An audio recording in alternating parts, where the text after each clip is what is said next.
Hey, what's up, guys? Hey, Bibia, good morning. Thank you. Really appreciate your comment. Welcome back. Welcome back. Dr. Jaws here. And today we're going to have a really special episode. This is going to be a little different. It's fun mixing it up because usually I do just the ones, and we still will have one species, so usually I just do the one species. But I figured tonight, based on last week's popular request, it might be really cool to evolve to that species. So what we'll do is we'll actually take a look at sharks as a whole and kind of see how all the major groups relate to each other and see kind of their evolution and see what they evolved from and where they really came from and how they are organized today in terms of the Eucelachi, the true sharks. Hey Howard, welcome back. Welcome back. Hope you had a good weekend. We're just talking about, we're going to dive into a slightly different stream tonight where we're going to talk about shark evolution and shark classification. And we're going to look at the two major groups, so the squalomorphs and the galeomorphs. Those are the two major groups of modern sharks. But in order to get there, we'll take a look at some of shark evolutionary history. So a little bit of some fossil sharks, not too much because we're going to be focusing on the modern shark evolution. I'm really excited about it. And yeah, we'll dive in and we'll eventually kind of make our way to the white-bodied catshark, Apristurus albisoma. So this is a new kind of demon catshark, and there's not a lot of information about it. Fortunately, it's a least concerned species, so it's actually doing pretty okay conservation-wise. So I think what we'll do is we'll start with shark evolution, and then we'll kind of make our way to that. And we're going to take a look at a couple different phylogenetic trees. So I pulled up, I think, about 3 or 4. And some of them are more simple, like this one, and then some of them are a lot more complex and really cool.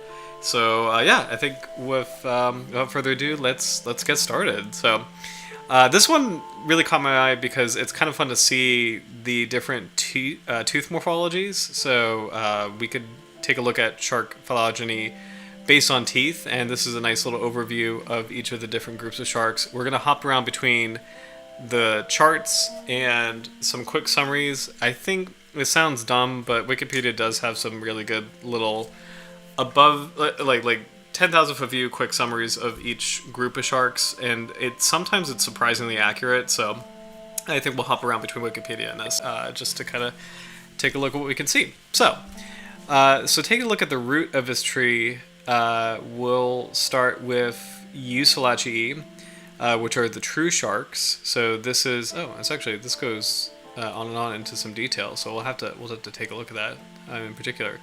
But the root of the phylogenetic tree is Eucelachi, or true sharks. So Selachi is a Latin word for sharks, and then Eu is a Latin word for true. Kind of like Eukarya. That means, I think, true kernel or true nut. It's eukaryotes.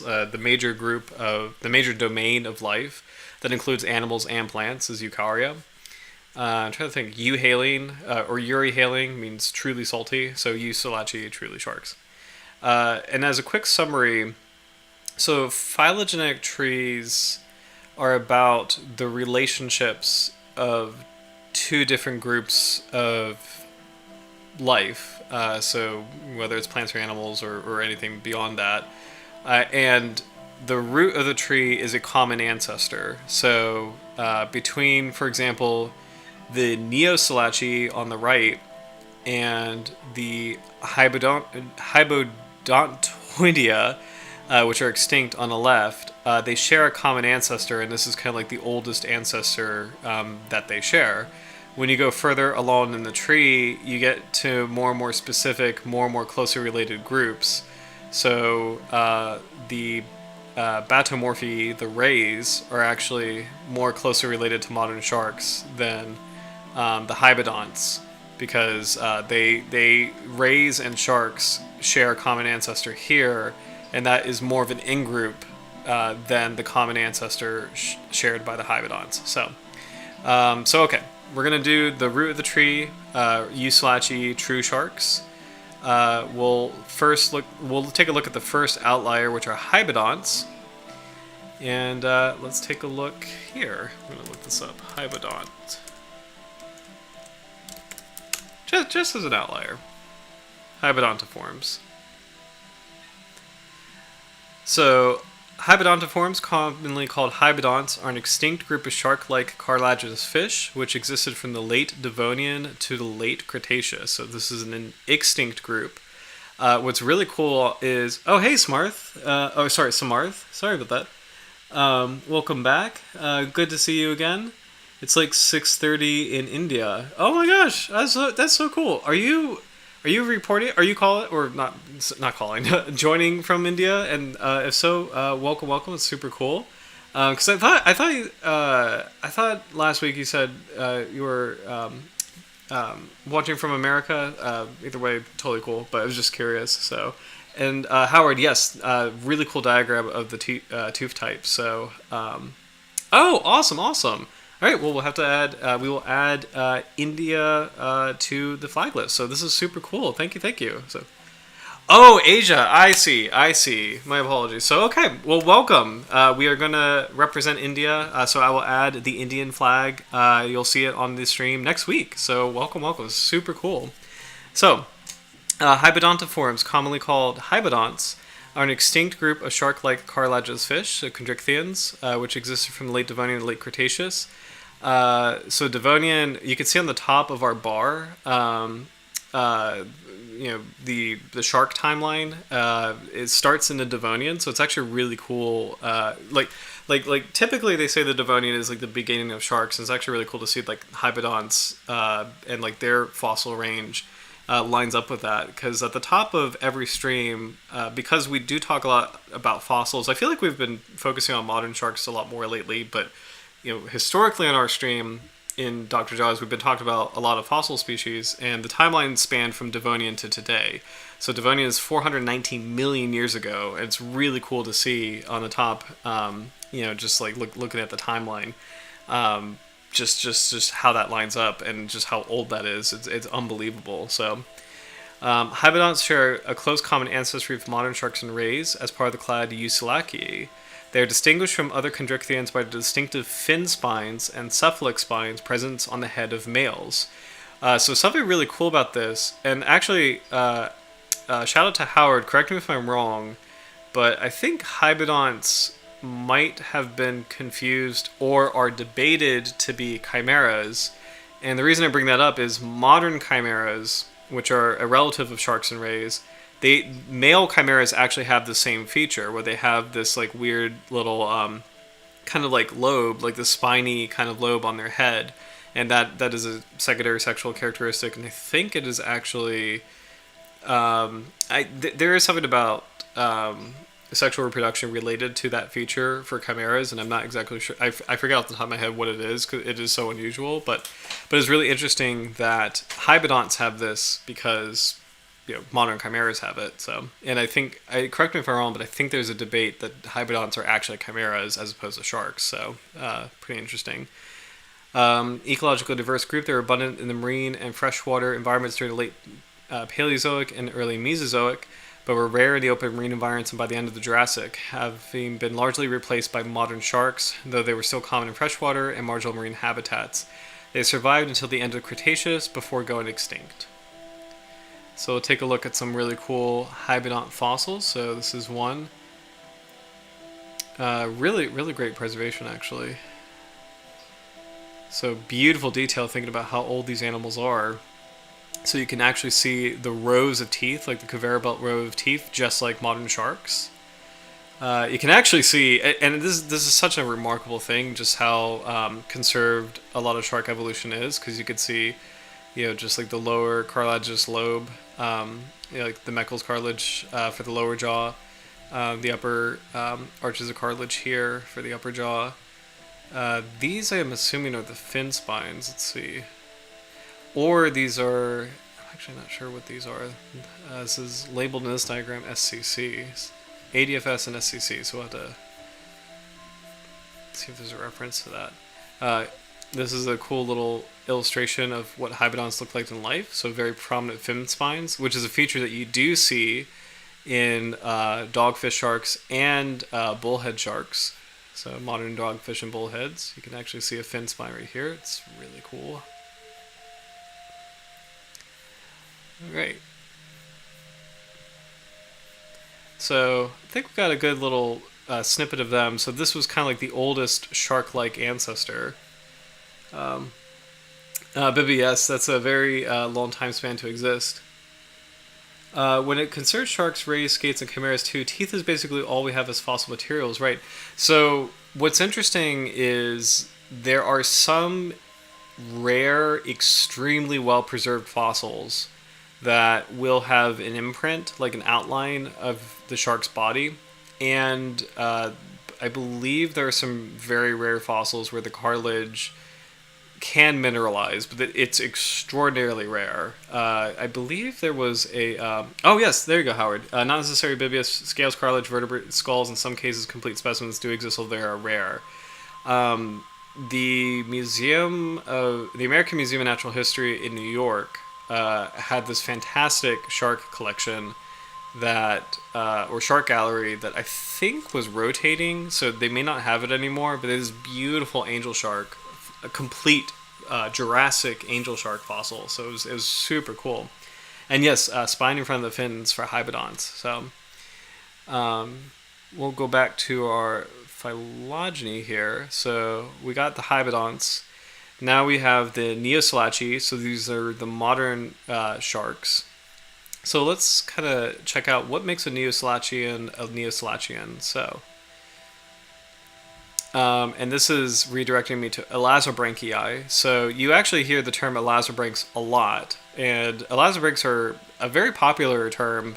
The prominent body on sharks and rays in the United States is the American Elasobranch Society, and they do a lot of meetings, a lot of work, a lot of coordination together. So I would say, as far as all the terms go for sharks as a catch-all, elasobranch is really common. Selachii or Selachian is very rare, to the point where I feel like I'm the only one who says it in my circle, which is really odd. You think Selachian would be like popular because that's referring to sharks specifically, but no one says it. They say elasobranchs or cartilaginous fishes, or shark skates and rays. So. But elasobranchs is a subclass of cartilaginous fish, including modern sharks and batomorphs, which are the ray skates and sawfishes. Members of this subclass are characterized by having 5 to 7 pairs of gill slits opening individually to the exterior, rigid dorsal fins, and small placoid scales on the skin. The teeth are in several series, the upper jaw is not fused to the cranium, and the lower jaw is articulated with the upper. The details of this jaw anatomy vary between species and help distinguish the different elasobranch clades. The pelvic fins of males are modified to create claspers for the transfer of sperm. There is no swim bladder. Instead, these fish maintain buoyancy with large livers rich in oil. The definition of the clade is unclear with respect to fossil chondrichthyans. Some authors consider it equivalent to Neoselaceae, the crown group clade including modern sharks, rays, and all other descendants of the last common ancestor. Other authors use the name Elasobranchii for a broader branch-based group of all chondrichthyans most closely related to modern sharks and rays more closely related to modern sharks and rays than to holocephali, which are the clade containing chimeras and their extinct relatives. Important extinct groups of elasobranchs include the hybodonts, which we talked about, the xenocanths, and the stenocanthiforms. These are also often referred to as sharks in reference to similar anatomy and ecology of modern sharks. So interesting. Now, this brings up a little detail that personally irritates me, but I really would love to hear the chat's thoughts on this.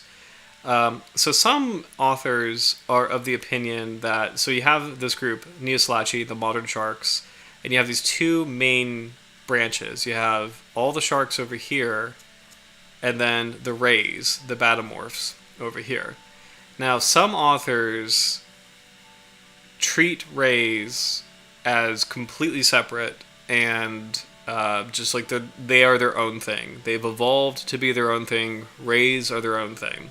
And that's how I feel too. Like, I'm very much like rays are separate. This is such like a little dumb nitpick, but it's something that's like, I don't know, it's like important to me. Some authors treat rays as flattened sharks, and they've been trying to kind of like give them the term flat sharks or like pancake sharks or like like they're basically saying they're the same thing as sharks. They're just a lot more compressed. And I take issue with that. I don't really like that. I don't know why I don't like that, but it's just kind of like it just feels weird. It's like, well, no, the rays could be rays. They're their own thing. They do look really different. They do have distinct features. So the thing that we commonly talk about on the channel is rays have their pectoral fins fused to their heads. They have their gill slits on the underside of their heads, or underside of their bodies, and their mouths are in a ventral position, although I don't know if that's truly... that may not be a distinguishing ray characteristic because... Actually, no, that might be, because all sharks do have forward-facing mouths. Sometimes they're at the tip of the snout, sometimes they're beneath the snout, but they do have forward-facing mouths. So, I don't know. Sharks have gills on the side of their heads. Their pectoral fins are not connected to their heads. They're separate features. So I feel like sharks have a certain like vibe and aesthetic that is just different than rays. And I just don't like calling rays flat sharks or like grouping rays in the shark club. I don't know what it is about it. It's just like, I don't know. But let me know what you guys think. Do you consider rays to be a highly modified kind of shark, or do you consider them to be their own thing? Like just rays are rays. So I am of the camp rays are rays, but I'm very curious to see what everybody says, because it's you know, like it's debatable. Like there's interesting debates on either side. So I've heard that Senecanthus was considered holocephali. Really interesting comment, Howard. And I think that makes sense. That actually totally makes sense because Senecanthus, like they said, it's not part of Elazobranchii. It's an outlier. So I think it totally makes sense that it could be a holocephalin or a chimera. So Martha, if you think of it just because they're related, the characteristics of ray are much different than sharks. Yeah. Howard, I concur. Rays are rays to me. I totally agree with that. So let's check out Batomorphii to dive into that a little bit in more detail. Morphii or Batomorphi. Batomorphi is a division of cartilaginous fishes, commonly known as rays. This taxon is also known as the superorder Batoidea, but in the 5th edition of Fishes of the World classifies them as the division Batomorphi. What is Fishes of the World? I know Sharks of the World. I don't think I've ever heard of Fishes of the World. Fishes of the World is a standard reference for the systematics of fishes. It was first written in 1976 by American ichthyologist Joseph S. Nelson. Now it's 5th edition. The work is a comprehensive overview. Oh no, I actually do know this book. Never mind.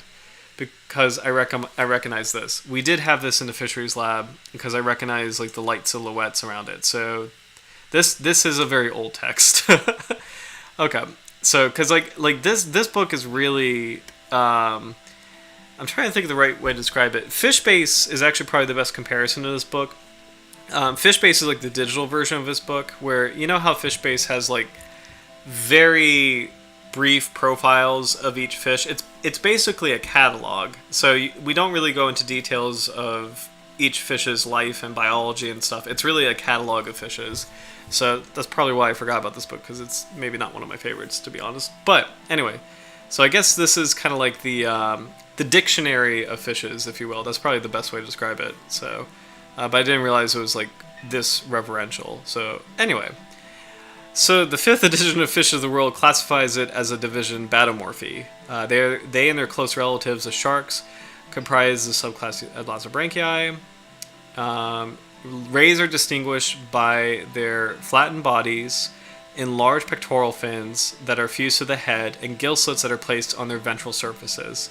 So I got most of those right. So I guess the jaw placement doesn't really matter as far as rays go. And now I think about it, manta rays have forward-facing mouths, so forget what I said about that. But at least I got the fused head. The pectoral fins fused to the head is a characteristic ray trait.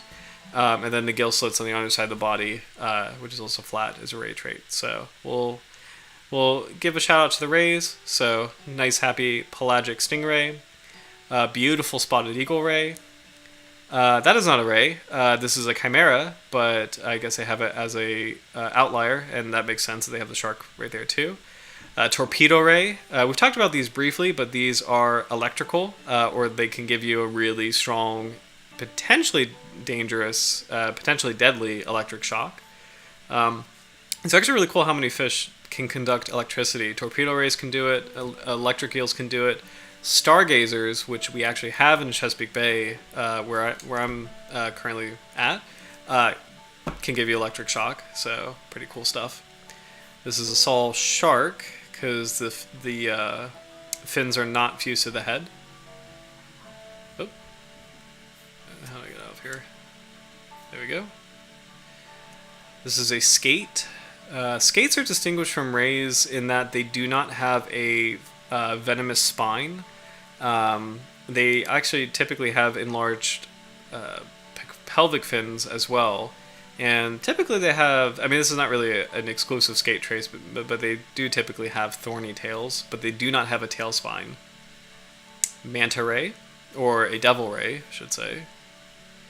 And that's pretty much it. So that's all we'll give to the rays. So we've got all of our outlier groups. We've got, the hybodonts, all the chimeras are out here too. We've got the rays. Now we're going to get into the sharks, which is really going to be extremely cool. There is this, this is not defined, but I do want to take a look at this. Neosolaki incerti sedis.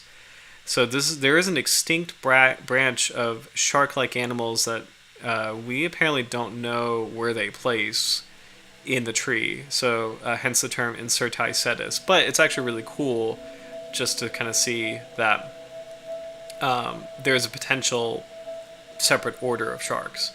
But anyway, we're going to focus on these two parts of the tree, these two branches. And when I was first learning about sharks, kind of growing up, I would say as a teenager and then like a young marine biology guy, I always looked at them at the order level, and I never realized for the longest time that there was actually two major group of sharks. There's the squalomorphs, or squalia, and the galeomorphs, the galea.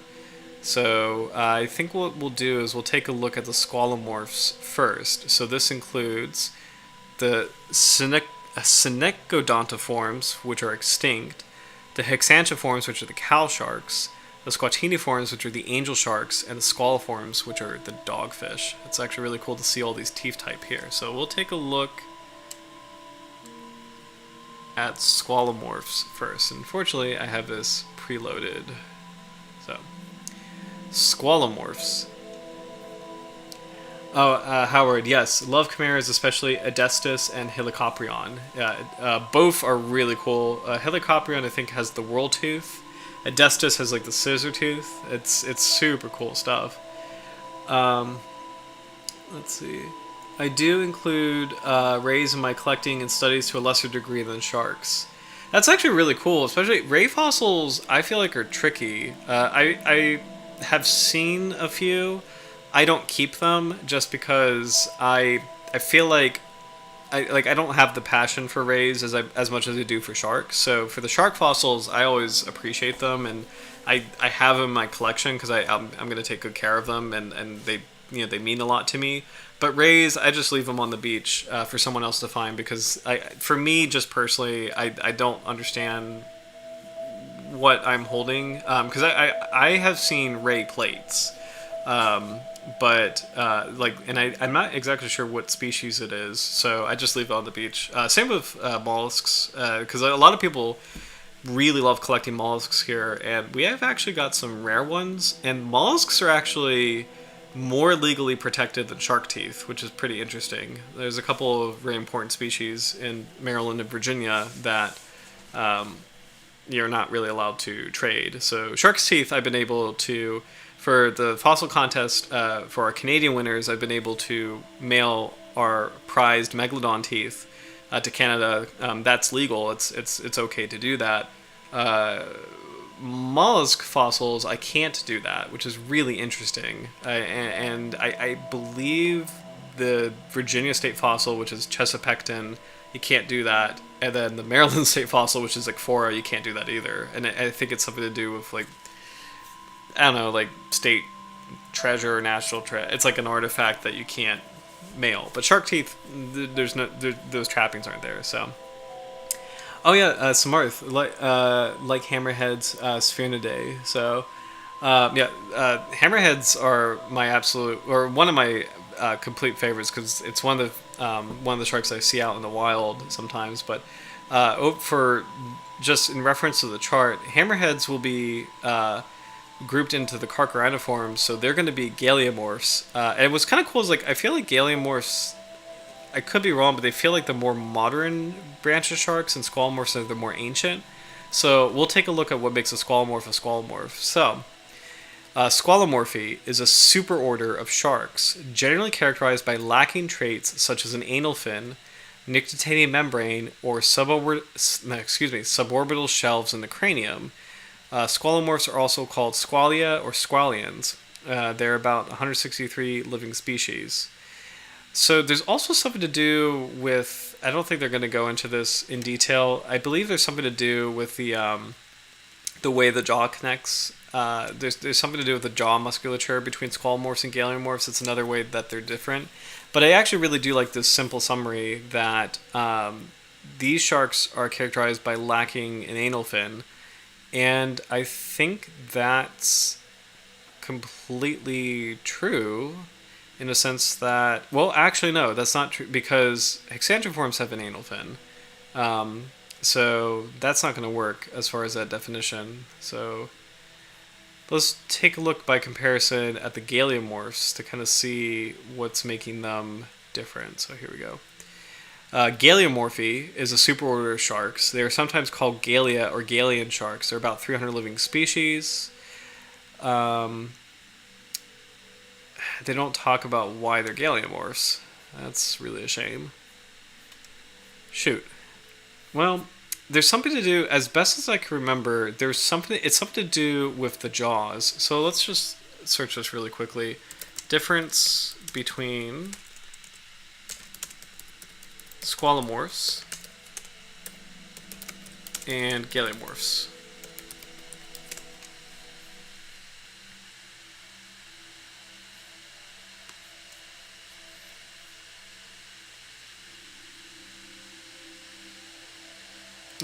They're talking about, I mean, this is just the Google AI thing that is not actually being that smart. They're talking about the presence or absence of an anal fin, but again, hexantroforms, which are the cow sharks, they actually do have an anal fin, so that's not going to work.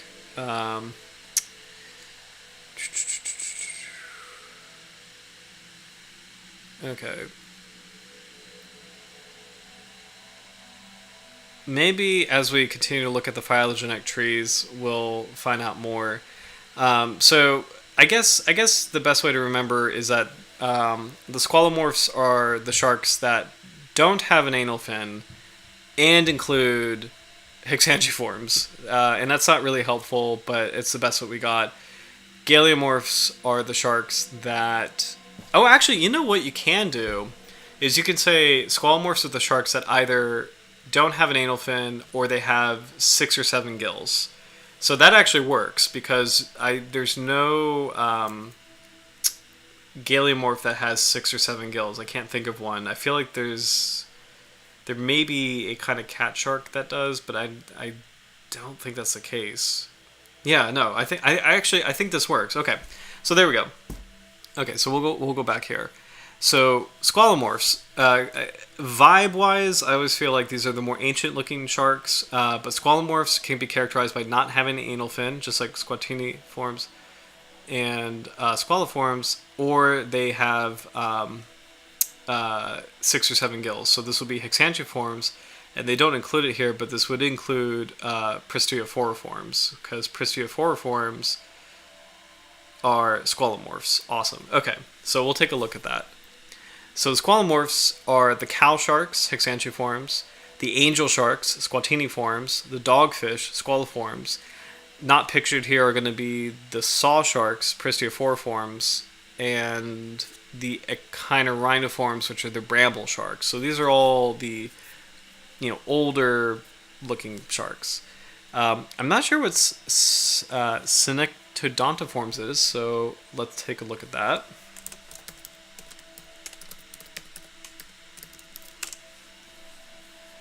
Oh, I guess I misspelled that. Hold on. Synechodo.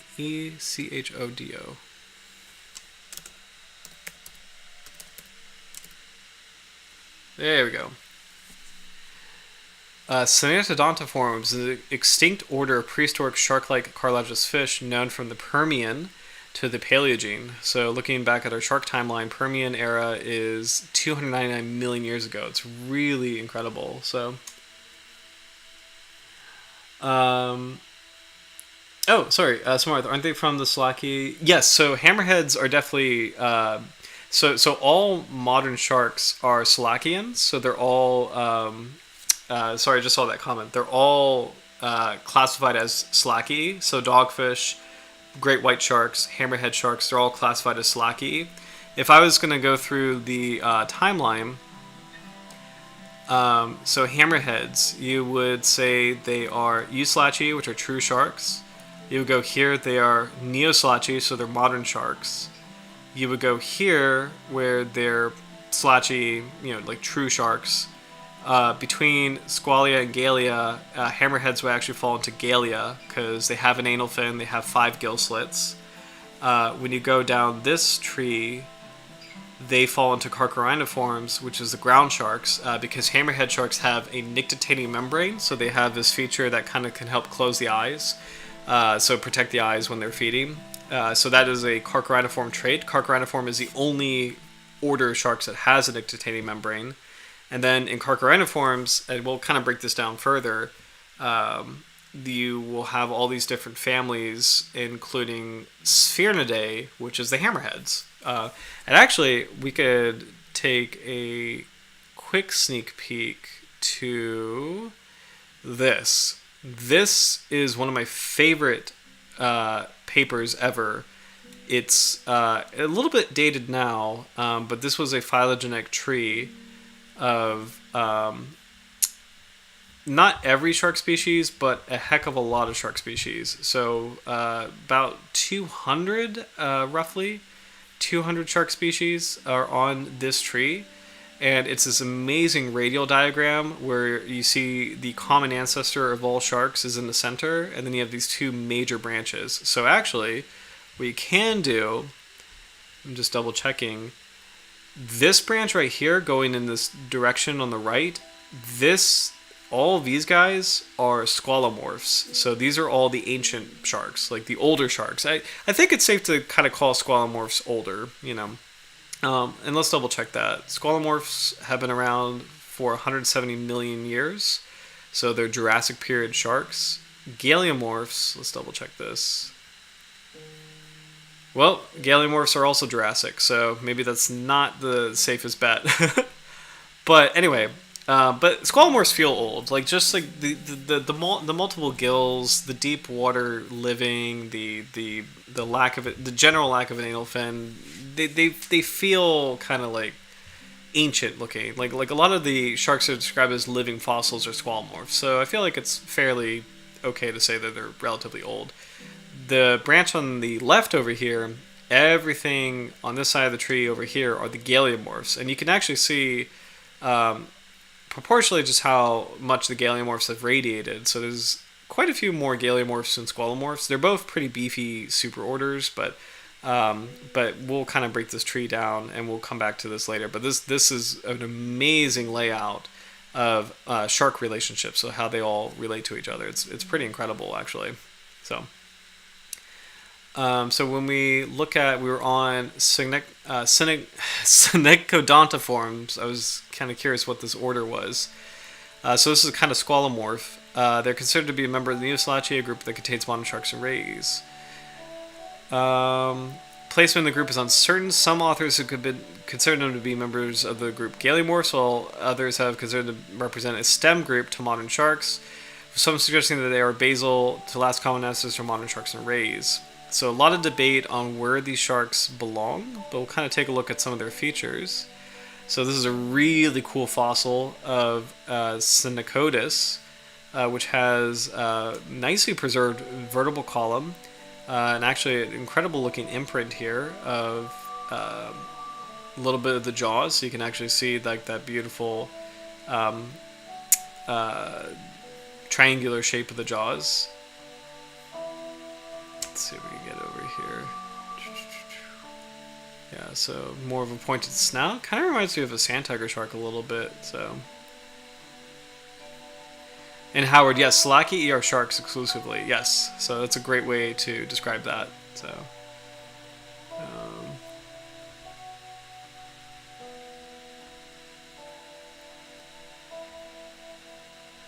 yes. So Selachii basically means shark. And do some people exclude skates, rays, chimeras, whilst others include them?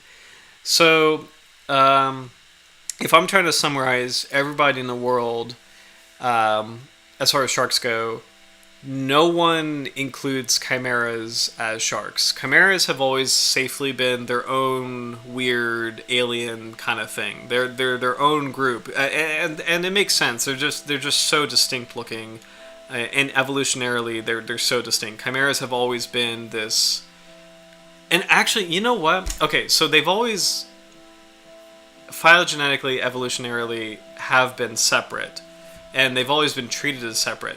But what's annoying is, I think nature programs and news programs like to call them ghost sharks, and that's really frustrating because they're not sharks. They're closer related, but they're not sharks. I'm trying to think of a good example. It's like, I'm trying to think of a good like mammal example. I want to say there's something like, I was going to say like a red panda is not a panda bear, but I think they did re-identify red pandas as a kind of panda bear, or kind of like weirdly hyper-modified bear. They used to think it was more closely related to raccoon, but I think it's actually truly a kind of bear, just like a smaller bear with a tail, like a longer tail. Man, I'm trying to think of a really good example, because I feel like there's one in mammals that, you know, people like to misclassify all the time, and I'm just like,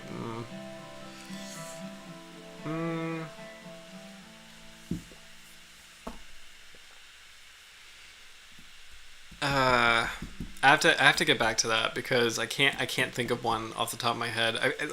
It's on the tip of my tongue. I feel like there is something that in like the mammal group. Oh, okay. Okay. Actually, okay. This is a really bad example, but it's kind of like calling gorillas monkeys. Where it's like they're not. You can't say it. You know, like you can't say that a gorilla is a monkey. A gorilla is a great ape. It's a different group of animals. You know, so gorillas, orangutans, chimpanzees are all great apes. You know, they're just this very different group than monkeys. You know, like monkeys are completely. They're just different. They're closely related and everything, but they're just these two different branches. But sometimes in English, people confuse them and confuse the term. So, you know.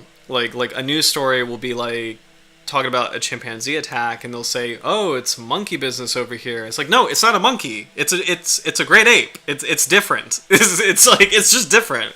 So same thing with chimeras. News stories are usually the culprit. Like news stations are usually the culprit of this. They will call chimeras ghost sharks because it sounds sellable. It sounds like really fun to say, and sounds like really mysterious and interesting. But it's really annoying because it's not a shark. It's a completely different group. So, sorry. So to your point, Bibia, I can see where the confusion comes from, because in English, people like to throw around the term shark to a lot of different things. I don't know if you've ever seen a pet shop that has these minnows, these little I forget what kind of minnow it is, but it's like they will call them Baja sharks because they have very tall fins. But they're not sharks at all, like by any stretch of the imagination, but it's just people like to say shark because shark is like sexy and fun and cool and just, I don't know. So, sorry. So chimera is like naming chimera naming chimeras ghost sharks is just annoying. So let's see, just catch up with comments. Dr. Jaws, where are sand tigers and Alopia supercilious sharks? Aren't they kind of special sharks? Yes. So, and Bibi, you're right. Chimeras are the grandparents of sharks. Let's see. Yeah. So, and then okay. So, sorry. A lot of cool comments. So let's talk about sand tigers and Alopia superciliosus is a thresher shark. So we'll talk about where they are. So sand tiger sharks, if we follow this, and actually thresher sharks, they're going to follow roughly the same journey. So they are euslaki, so they're true sharks, modern sharks. They are galeomorphs, so they do have an anal fin, and they are and only 5 gill slits. When you go down this tree, we put the hammerheads and carcharodontiforms. Sand tiger sharks and thresher sharks do not have a nictitating membrane.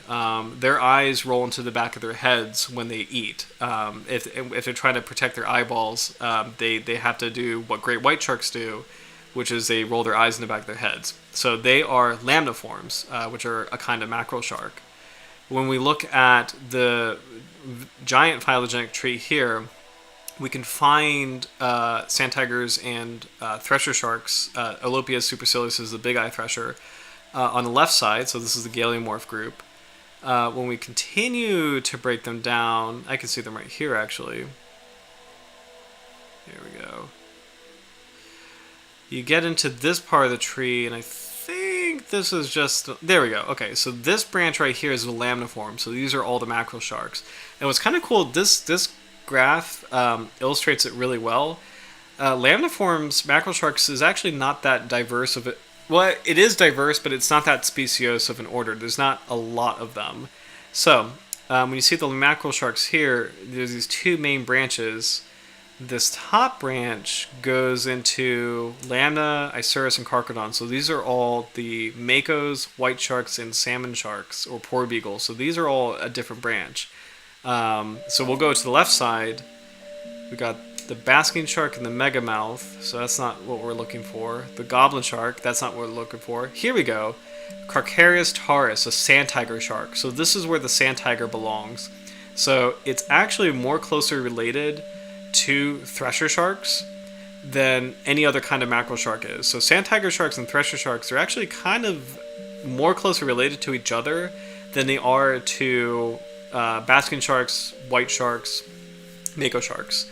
So to your point, Smarth, it's actually really cool that you can make an argument that, yeah, sand tiger sharks and thresher sharks, they are in a very unique corner in the phylogenetic tree.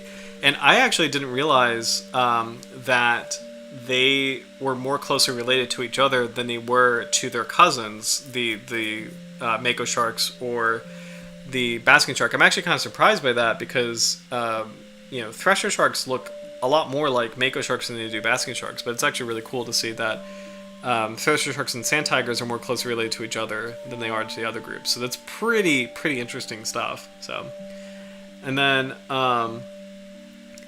Yeah, so, and to that comment, like relating monkeys completely to humans, agreed, because humans are a kind of great ape. If you look at, phylogeny, we are in the family Hominidae, which includes chimpanzees, orangutans, and gorillas, but the monkeys are completely different. They are in this very distant branch in primates, and I forget what they are, what the monkey branch or the monkey family is, and I think there might be a few, but Bibia, eye intermediate, public at large, genera, clades, they're hard to remember. There are a few of them.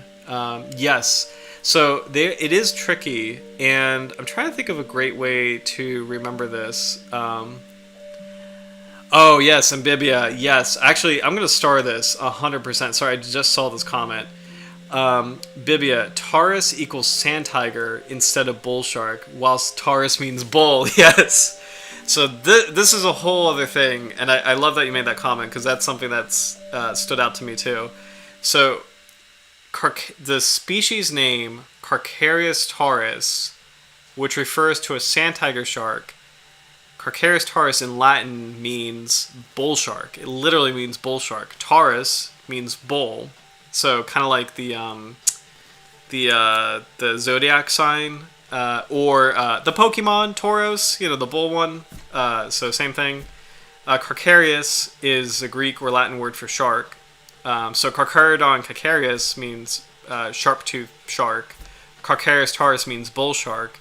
And then what's funny is that Carcharinus lucus is the Latin name for bull shark, which is just completely different group, like a completely different branch. So in the Carchariniform. So it's just it's really wild, like how the names get mixed up with each other, and just English and Latin is just or the English names have their own layer of confusion, and then the Latin names have an added layer, and it's just blah.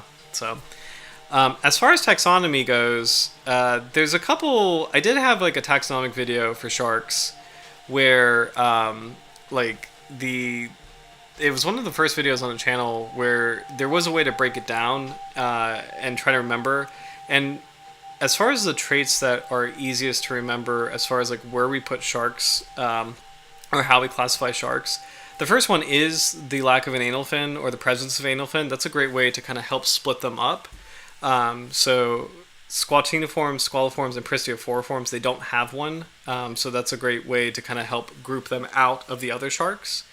When we look at this tree, squatiniforms, squaliforms, I know we don't have pristiophoriforms on here, but squatiniforms and squaliforms, they don't have an anal fin.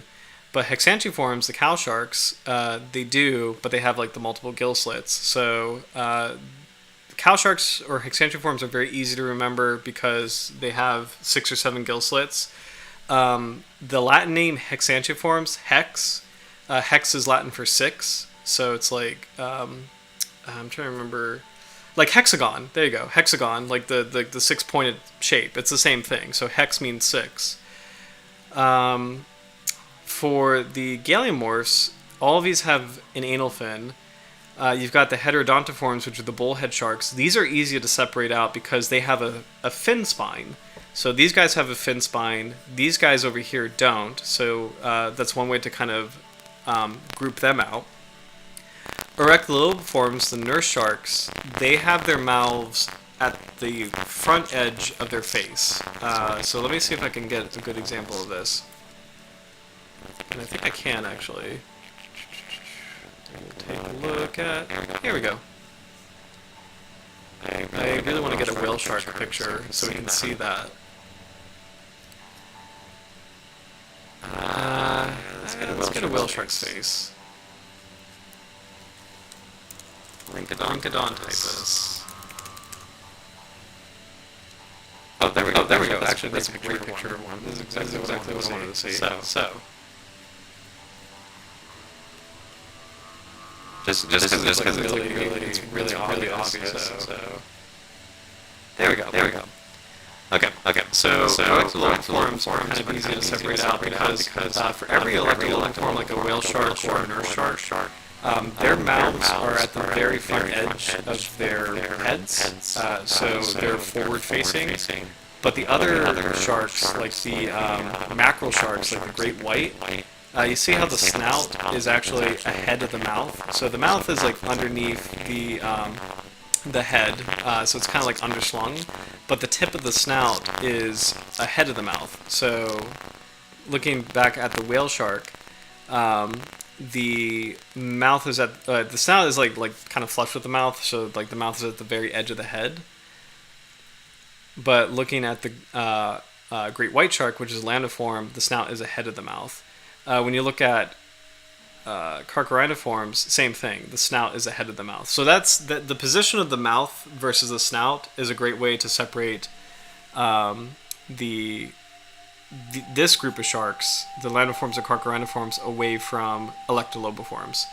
So we can get rid of heterodontiforms with the fin spine, erectolobiforms with the position of the mouth. Now you have just lambdiforms and Carchariniforms, and what we talked about earlier, that nictitating membrane, if you roll your eyes in the back of your head, you're a lamniform. If you don't have a nictitating membrane, and you roll your eyes in the back of your head, you're a lamniform shark, like a mackerel shark. If you do have a nictitating membrane and you have that eyelid-like feature that covers your eyes, you're a carcharodontiform shark. So that's kind of a way to break it down. I have a video on the channel. It's one of the oldest ones. It's probably the cringiest one because it's so old, but it kind of summarizes that as well. So we'll go back to the start of all this. We were looking at this first group, the squalomorphs, as this ancient group. We took a moment to take a look at this, synectodontiforms, this strange group of sharks that we don't exactly know where they are. So we'll kind of dive back deep into squalomorphs to get more familiar with our modern sharks. Starting with, you've got this grouping here. The outlier right now is hexanchiforms, which are the cow sharks. So remember, hexanchi, hex, six gill and 7 gill sharks. So let's take a look at them right now.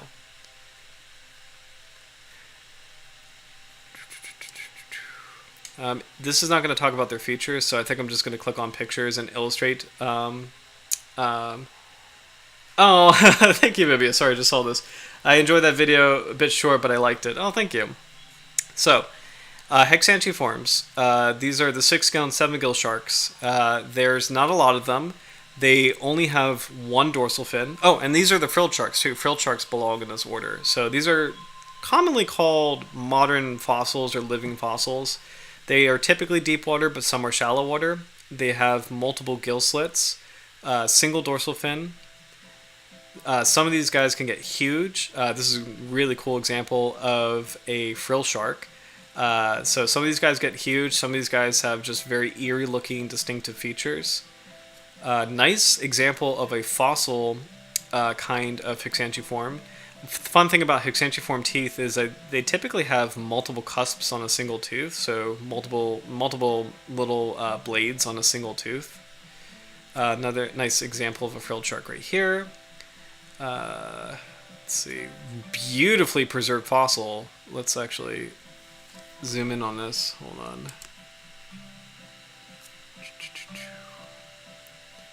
Ah, man, I hate this new display. I cannot wait for this software to update because it's really been annoying me. There we go. Because I want to show you guys this incredible fossil zoomed in.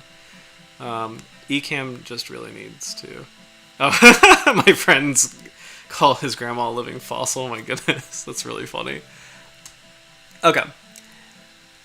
So this is this incredible fossil. Look at the teeth on this. Of a ancient hexanchiform.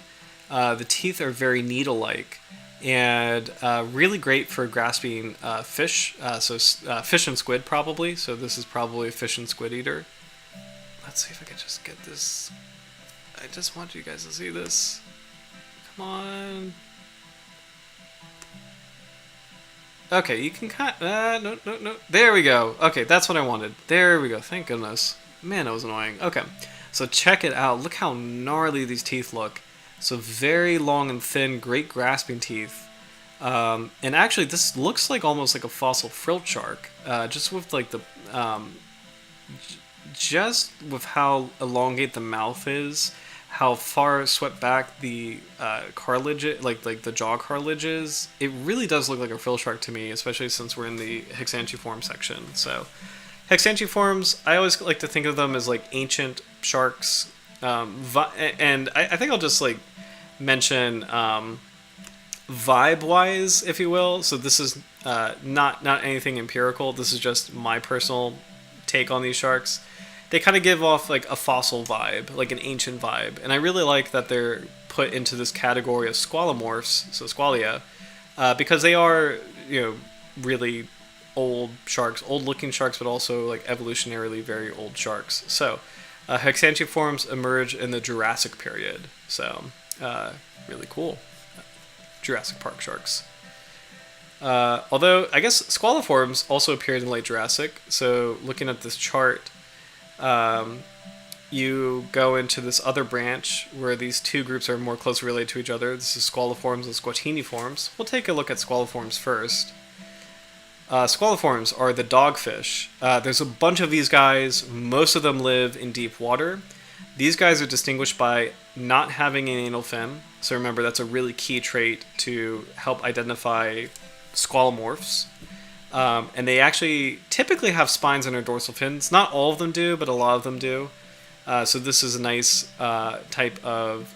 this will be a Pacific spiny dogfish, because this was photographed in Washington, so this is actually a different species from the Atlantic spiny dogfish. Comb-toothed dogfish, really prominent fin spines here, so really cool deep water species. Man, this is just really not helpful display-wise. This is a rough shark, so it looks like a swimming pyramid. So Oxynotus, these are really cool deep water sharks that have a unique and very unusual body plan. This is a really silly illustration of a Greenland shark. Howard, oh no, I did not receive your illustration. Let me double check. I didn't see a new one.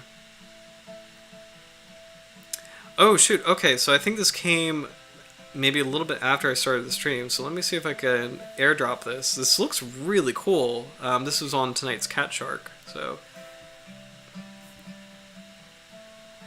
let's see if we could do this. Now keeps, thank you for reminding me, because I check before every stream, but it's like after a certain, usually around 8:30, if I don't see anything in my inbox, I'll go ahead and set it up, but let me see if I can get this on a live display right now, because it looks really cool, and thank you for sending it. Okay. I think we're going to receive some brand new art. And I guess we're back at the start with the squalomorph. Bibia, are there sharks with spine at the back of their fin instead of front of the fins? That's a fantastic question. I think the answer is no.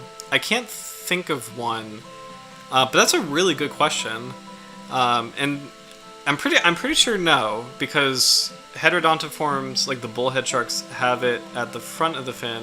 Oops, sorry, hold on. Here we go. Download. Okay, there we go. So, all right, awesome. Thank you, Howard. So. Just for reference for Samarth, who's new to the community, we actually have a lot of cool artists in our chat. So people who submit artwork, most of it, we get a lot of really cool pieces from Howard. So thank you so much for providing this really awesome deep water illustration of the white-bodied catshark, Apristurus albisoma. So this was tonight's species. And I actually especially love how you captured the coloration, because this is actually an unusual deepwater catshark in the sense that it has a pale pigmentation. So most deepwater catsharks actually have dark pigmentation, usually either like black, brown, or gray. But white-bodied catsharks are so named because they're actually pale pigmentation. The proportions are really beautiful too. I think you capture that classic Apristurus look with like the pointed head, kind of like the pointed, almost like I don't want to say like shovel shape, but kind of like the snout kind of really comes into a nice blunt edge. So it looks really cool, Howard. I also love the reflective green eyes, great deep water characteristics. So thank you so much for sharing this. This is super cool. And a lanternfish, nice homage to this species' preferred prey item. So that's actually really cool to include that. So thank you so much for submitting this. Oh, and I just noticed a squid too. Sorry, there's a squid at the top. This is all my display issues. Squid in the top left. Hold on. There we go. What? Oh my gosh, this eCam needs to update. There we go. Sorry, I just wanted to share that. Oh, Samarth, yes, for your drawings, please send them to either the Dr. Jaws Facebook page or the Dr. Jaws website at www.drjaws.net. There should be a portal that works for image submission, and if not, you can send it to the Dr. Jaws email. So, drjaws at or Dr. Joe's sharks? Okay, so any of these should work. Love to see what you create. So thank you so much for submitting. Because we love like got a lot of really cool pieces from the community. So would love to encourage any kind of art, any kind of celebration of sharks. Love it. So thank you so much, and thank you so much, Howard. This looks really cool for tonight's species, and I promise we'll get to the species.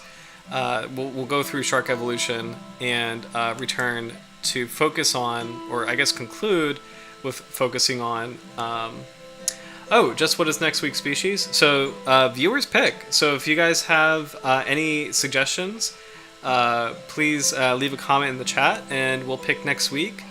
I'm trying to think if there's a group that we haven't touched on lately. So this would be... I'm trying to think of a group. Probably it would be kind of cool to do a kind of weasel shark or a smooth hound or a carpet shark. We haven't touched the carpet sharks in a while, actually. So wobegons, epaulet sharks. We've covered all the nurse sharks, so that would probably be my soft recommendation. Some kind of carpet shark. So if anybody has any suggestions, and we could really cover anything, but if anybody has any suggestions, please leave them in the chat. Love to explore what you guys have in mind for next week. Wrapping up the squalomorphs, we'll take a look at squatiniforms, so angel sharks, because we already talked about the dogfish, squaliforms. So squatiniforms, angel sharks, very easy to identify. These guys are flat, but keep in mind that the pectoral fins are not fused to the head. This is not the best image to illustrate that, but the pectoral fin is not connected to the head. This animal actually has a complete separate head from its pectoral fins. There's a little, the sides of the shark's head overlap with where the pectoral fins are. So it's kind of like this little groove, but they're not connected. We'll see if I can illustrate that further. This is similar to the fossil I mentioned in the American Museum of Natural History. This is a fantastic angel shark fossil. So you can actually see a lot of preservation with the cartilage right here, the teeth, the imprint of the shark's outline, the vertebral column, which is unbelievable. You can actually see imprints a little bit of the gill cartilage. You could definitely see the lower cartilage, so the Meckel's cartilage of the lower jaw here, which is actually quite enormous. Zooming out probably is a better way to see it. Man, this is a lovely fossil. You can even see the fin rays on this. Beautiful preservation. So you can see that the... Oh, and actually you can see, I forget off the top of my head what you call this feature, but this is kind of like the, what do you call it? It's a cartilage that supports or anchors the fin. So it's kind of like the shark's chest, if you will. It's a cartilage that's connecting the fins to the vertebral column, so for the pectoral fins. And then you have a similar feature with the pelvic fins. Excuse me, this is an unbelievable specimen. So imagine finding this, and it's you have to wonder how they were able to so carefully and precisely extract this. This is a really, truly remarkable fossil here. So of an angel shark, so squatiniforms. So really, really gorgeous find. And shout out to, this is Natural History Museum Bamberg. So just really unbelievable stuff. So. But we were looking at squatiniforms, and I guess these are the only two pictures. So really nice little picture of Squatina demeril. This is actually my boy, the sand devil. This is the kind of angel shark that we have in the east coast of the United States. So it's really fun to see one in life. They're very variable in color. So sand devils could be bluish gray, brown, speckled, not speckles. It's really the range that helps identify the species because it's the only angel shark that's on the east coast of the U.S. So, moving along because I don't want to waste not waste time, but I don't want to take up too much time. We've got Pristiophoriforms, the saw sharks. This is also a very easy group to identify because of the rostrum, so the sawtooth snout.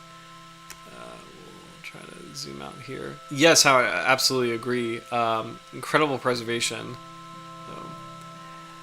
And I saw a comment, the sicklefin weasel shark. Let's see. Oh, we can actually do angel sharks as well. Apristurus australis is Pinocchio Catshark. That one is new. I think we've done sicklefin weasel shark, but I'll double check on the Carcharodontiform. At 10:30, I'll double check the Carcharodontiform playlist. So please keep them coming. Great photo of a Japanese saw shark, by the way. And actually, you can see too that this group of sharks does not have an anal fin. So again, this is a very helpful feature, or lack of a feature. It's a very helpful way to help classify the squalomorphs from the galeomorphs. So this is annoying, and I think Wikipedia has this as a comparison. So this is a sawfish. This is not a shark, even though it looks super sharky. This animal has its pectoral fins fused to the side of its head. It also, do you see any gills here? No, there's no gill slits here. So the gills are actually on the underside of the head. So this is a ray. It looks very beefy, it looks very sharky, but this is a really good trick question, a really good cocktail party question, if you will. This is a kind of ray. So it's a ray because the pectoral fins are fused to the head, and the gill slits are on the underside of the head. Sharks have their gill slits on the side of the head. So, and I think, let's keep moving. There we go. So saw shark, and actually is a great example. You can actually see the difference here. The saw fish has the pectoral fins fused to the head. The saw shark has pectoral fins distinct from the head. So you see how they're just these distinct, independent little features. So fused in this photo of a saw fish, distinct in this illustration of the saw shark. The gills of the saw fish are on the underside of the head, so you actually can't see them in this photograph. The gills on the saw shark are on the side of the head, so you can clearly see them. And there's actually a photograph of the saw shark here where you can also see the gills clearly. So this is a saw shark, this is a shark, this is a ray.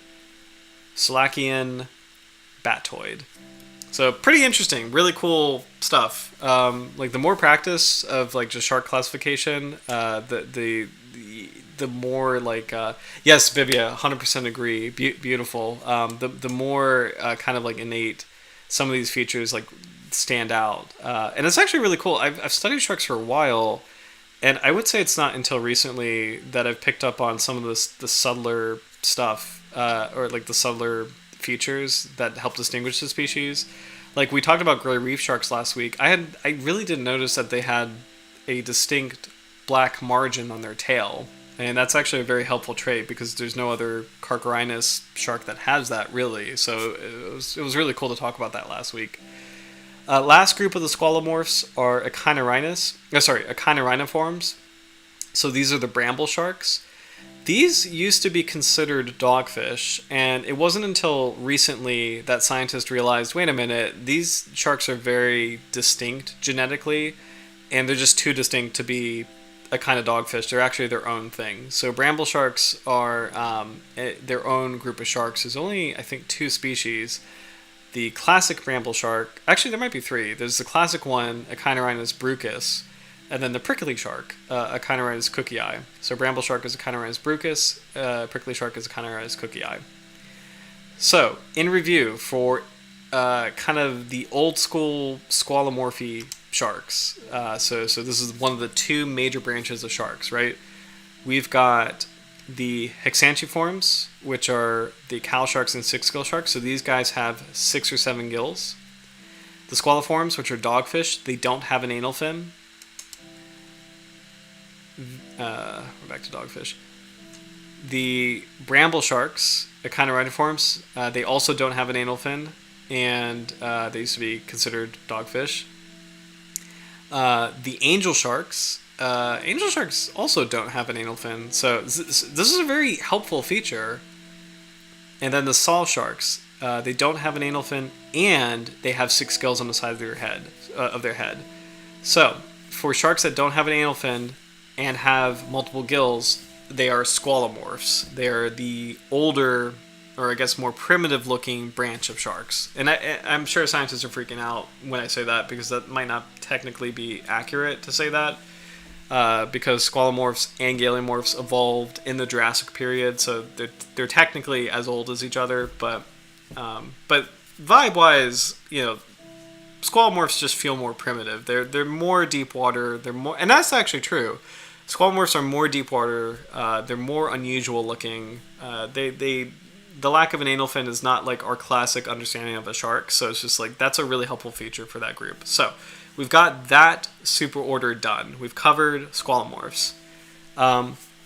Answering Samarth's question, what about oceanic white-tip sharks? That's a great segue into galeomorphs, and this is also going to be a good segue into tonight's species, the white-bodied catshark. So we talked about squalomorphs, squalia on the left. Galea is on the right. Oh, I see. Do you think we could do oceanic white tips? We actually did oceanic white tips a couple. That might have been late last year. We could do a closely related species. Let's check out. Yes, let's check out. Howard mentioned the sicklefin weasel shark. I think we did that. And I'm going to check if we did, and if we, because I can't remember off the top of my head, because we were 120 sharks in, which is really cool. But what we'll do is, let me just check really quickly. I'm going to check the Carchariniform playlist.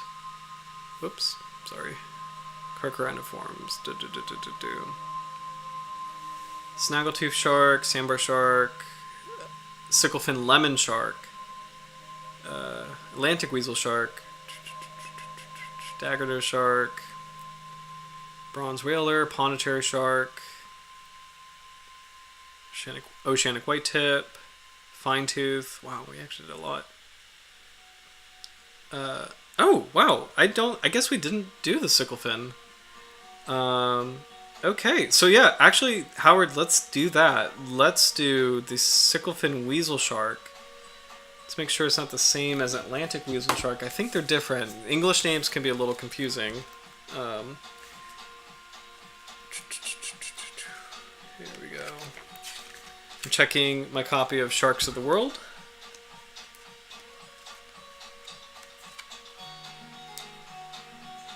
Australian weasel. Oh, okay, it's different. Yeah, let's do it. That's a great, awesome suggestion. So let's do it, Howard.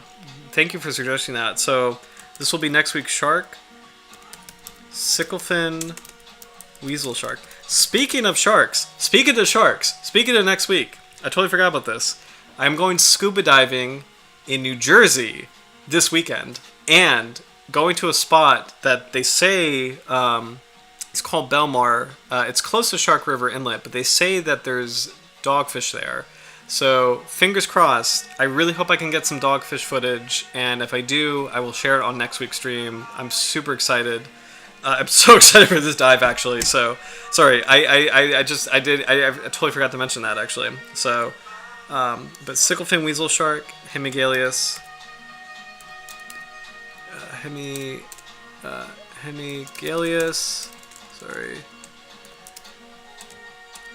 Galeus. Thank you, guys. Thank you. I'm so excited. I've never been diving in New Jersey before, but what's kind of cool is when you get to New Jersey, New York, Connecticut. I know these are not like world famous dive locations, but you do get to see some cool stuff, and the water is like clear enough where you can actually get some good footage. So another shark news. Sorry, in Virginia.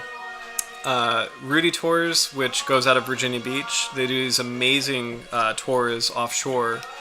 They saw a basking shark last weekend, which is so cool, and I wasn't expecting that because basking sharks are usually gone this time of year, so they usually are heading up to New England. So super cool sighting that they had. Let's see, Hemigalius microstoma. Okay. So next week's shark will be sicklefin weasel shark, Hemigalius microstoma. Thank you, Howard, for suggesting that. It's a really good suggestion. So that will be next week.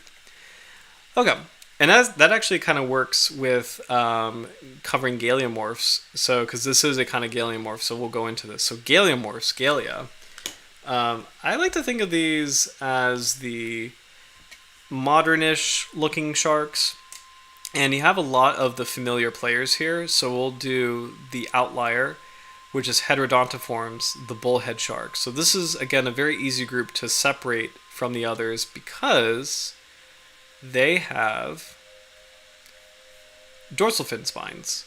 So, kind of like the dogfish, they have these fin spines, but unlike the dogfish, these sharks have an anal fin. So you actually see this right here in our good friend the Port Jackson shark. So if it has fin spines and an anal fin, this is a heterodontiform. If it has fin spines and no anal fin, it's a squaliform. So the anal fin is a really helpful feature to kind of help identify this is a galeomorph shark. So 5 gill slits, anal fin. This is a modern shark, a galeomorph. So, oh baby, sorry. I'm surprised you have clear water. Here the water doesn't have much clarity, but I'm not keen on the water anyway. I'd love to see underwater videos.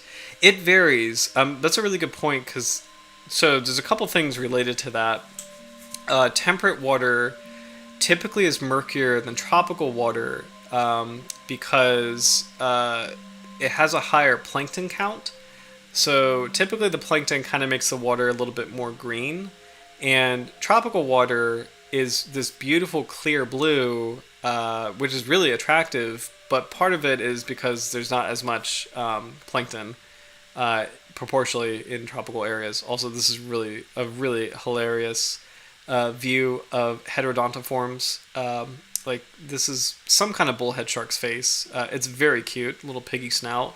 But it's actually a really nice preview of a very intense tooth type. So heterodontiforms, the Latin means different tooth, and it's in reference to the jaws, where for heterodontiforms, they have kind of grasping teeth at the front and then big, fat, crushing teeth in the back.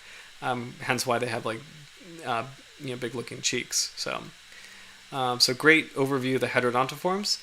Samartha, I saw your comment on the spotted woebegone, so we'll take a look at that by looking back at this group, going down into the galeomorphs. So we're going to go into this section right here. So these are sharks that have an anal fin. They don't have a fin spine. And for the group that has their mouth at the front, these are their electrolobiforms. So these are the whale sharks, nurse sharks, carpet sharks, and the woebegone is part of this group. So we'll take a look at them. Okay, so there we go. Erectolobiforms, also known as carpet sharks. So woebegones, which are one of the more famous kinds of erectolobiforms, they have their... try to get out of here. There we go. They have their mouth at the very tip of their snout. So woebegones famously have really like these really intense trap-like jaws. So the mouth is at the very edge of the head. They open that huge mouth when they see a little fish swimming by or some kind of prey item swimming by, and they will snap that prey right up.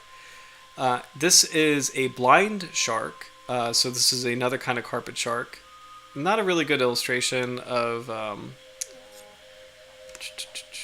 trying to find the mouth positioning. We'll kind of keep going to the nurse shark. This is a good illustration. The nurse shark has these little barbels right here, and the mouth is at the very edge of a nurse shark's face. So this shark is actually famous for buccal pumping. So it will actually suction out, like it will like nose up to conchs, like whelks, and it will suck out the snail with this really powerful vacuum-like suction at the tip of its mouth. So this is a good example of I can't remember what Chiluscilium is, but this is a good example of a erectolobiform. Again, the mouth is like really close to the tip of the snout here. Another woebegone right here. So the mouth is at the tip of the snout, and then has these really cool tendrils that kind of help with camouflage. Bibia, blind shark. Yes, so this is a blind shark, but it's a kind of carpet shark, and I forget where blind sharks get their name from. So that might be a fun one to do in the future. Carpet sharks are really beautiful, typically reef-dwelling species, although the most famous is the whale shark, which is, the classic, iconic, largest shark in the world, largest fish in the sea, and it has the mouth at the very front of the snout as well. You also have zebra sharks, aka leopard sharks, depending on who you ask, but I like to call them zebra sharks, so Stegostoma. And then nice ancient illustration of a Jurassic electrolobiform. So there you go. Just to be mindful of time, we'll go into the last two orders. So we've got electrolobiforms covered. So you finally have these last two groups of sharks, and these are arguably the most famous sharks, the sharky ones, the ones that, if you ask a kid to draw a shark, they will probably draw this, right? So you have lamniforms and carcharodontiforms. The things that separate them, they kind of superficially look similar, but lamniforms, again, when they eat, they have their eyes roll in the back of their head. Carcharodontiforms, when they eat, they have a nictitating membrane, which is like an eyelid. It covers the eye to protect the eye.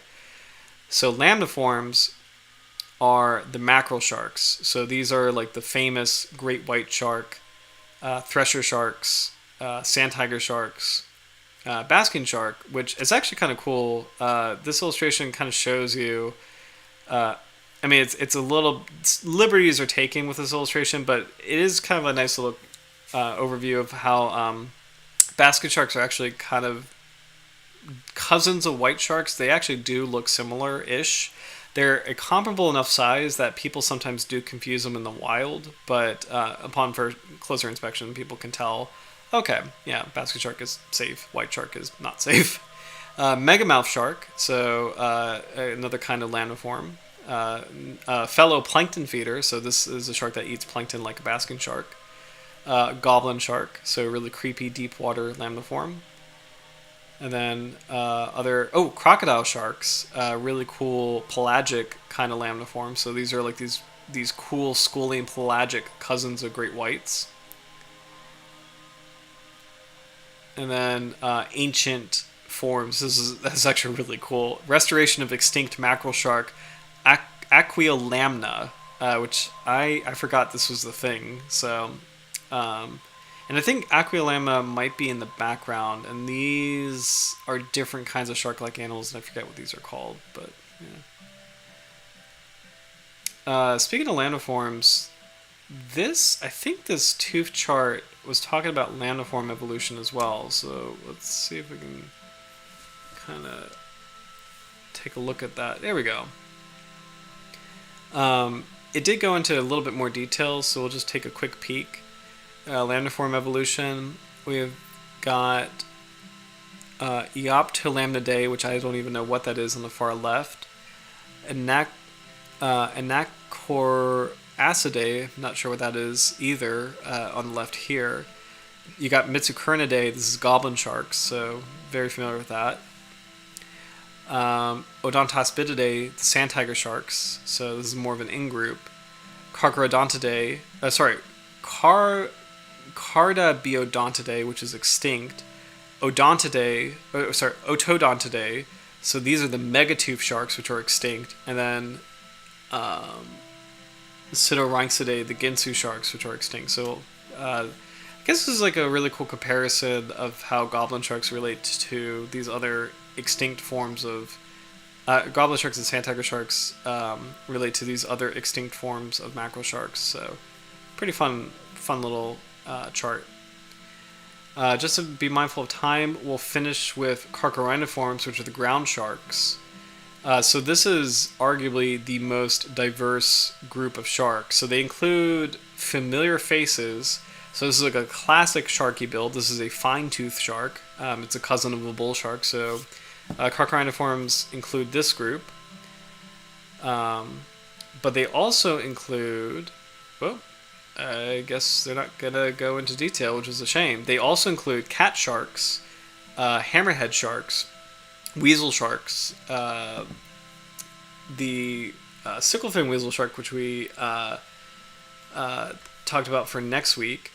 And finally, tonight's species, Apristurus albisoma, the white-bodied catshark. So I would vibe-wise classify Carcharodontiformes as the kind of like the modern-looking sharks, although we're going to see some deep water species that sort of challenge that view. But Carcharodontiformes, they have advanced features like the nictitating membrane. They have an anal fin. They have 5 gill slits. They include some of the most modern evolved sharks, and then they have these really cool cat sharks. A lot of cat sharks are reef-dwelling species, but these deep-water cat sharks, the Apristurus, also known as demon cat sharks, or ghost cat sharks, this is also part of the order Carcharodontiformes. And again, Carcharodontiformes are part of the superorder Galeomorphae, or Galeomorphs.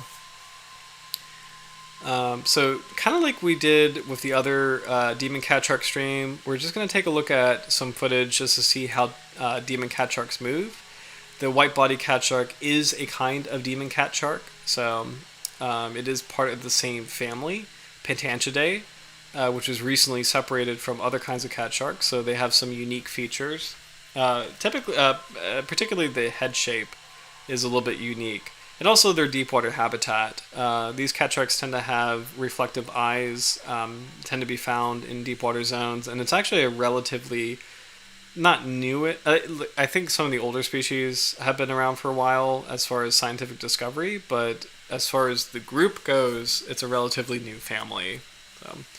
This footage we saw a couple weeks ago, this includes cat shark eggs, so these kind of green looking things are the egg cases of cat sharks. What's kind of wild about shark evolution is that multiple times over and over again, the mode of reproduction has switched. So sharks across galeomorphs and squalomorphs can lay eggs, or they can give live birth. I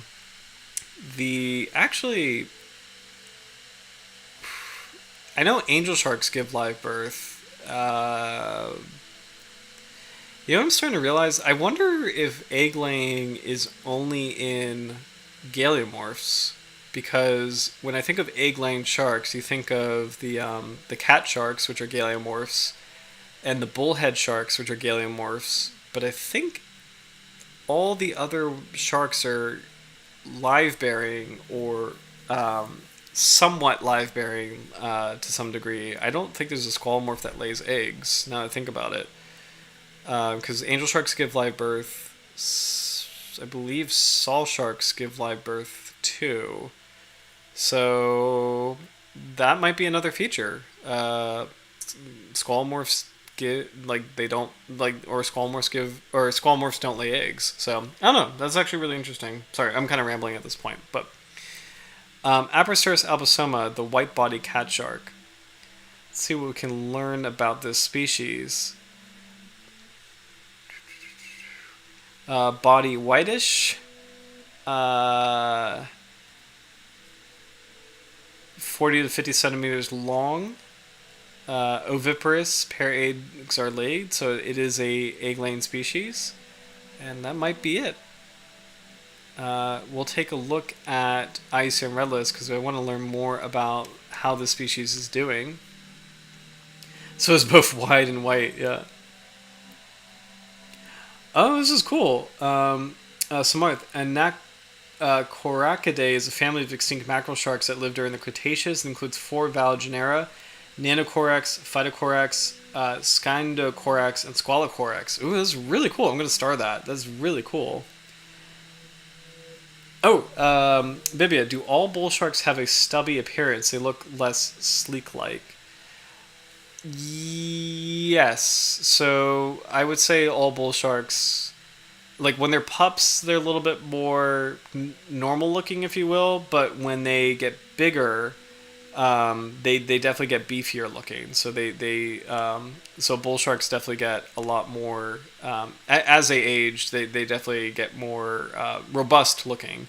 So, and it's actually kind of a cool way to help tell that species apart from other kinds of Carcharodontic sharks. Bull sharks are just very stocky. They're very heavy, and I think that's actually really cool. Just that they look intimidating. They just look different, and they get to be quite a bit bigger than the other kinds of cork sharks. But white-bodied catshark, Apristurus albisoma, is a least concern species. Looks like it lives near the Coral Sea, near New Caledonia. So this is an IUCN Red List of the Conservation of Nature. Okay, least concern. The area of occupancy of the white-bodied catshark is presumed to be very limited, being restricted to a narrow depth band on insular and seamount slopes in the western and South Pacific. It has only been reported from a few areas around New Caledonia and adjacent seamounts, Norfolk and Lord Howe ridges, at depths of 935 to 1564 meters. So this is a twilight zone and midnight zone species, so very deep water species. However, there is very limited deepwater fishery activity within a geographic and depth range of the species, and would generally find refuge outside the reach of those fisheries in place. The species is therefore assessed as least concern, with the caveat that this assessment be revisited if deepwater trawling was to expand or increase within its distribution. So this is a really cool moment where this is one of the few sharks where we've seen that they're actually doing okay, they're least concern, and it's because nobody is fishing in this area. And that's a lovely rarity, because the issue with most sharks is fishing. Like, most sharks are in conservation trouble because of fishing activity. So it's really cool to finally meet a species, the white-bodied catshark, that actually is kind of spared that activity. There's really not a lot of fisheries activity in this area. Apparently, for a deep water species, there might be shallow water fishing, but deep water fishing isn't really present. So it's really cool to see that this species actually might be doing okay. So really lovely to see that. Let's see if there's any descriptions or any notes here. From sharkreferences.com, it says some stomachs with pineid shrimps and one with a squid beak. So it looks like this shark eats shrimps and squid. So classic deep water shark diet for a smaller species. And then I'm going to check to see if there's anything on this shark specifically. There might not be, and if that's the case, because it is a lesser known species, so there may not be a lot of information on it. Let's see. And if that's the case, we can talk more about shark phylogeny. So, because they do have a couple other cladograms to look at. So, let's see. White-bodied catshark is a small demersal deepwater shark. Very limited area of occupancy. It's only been reported from a few areas around Norfolk and Lord Howe ridges. There's very limited deepwater fish activity within the geographic and depth range of the species.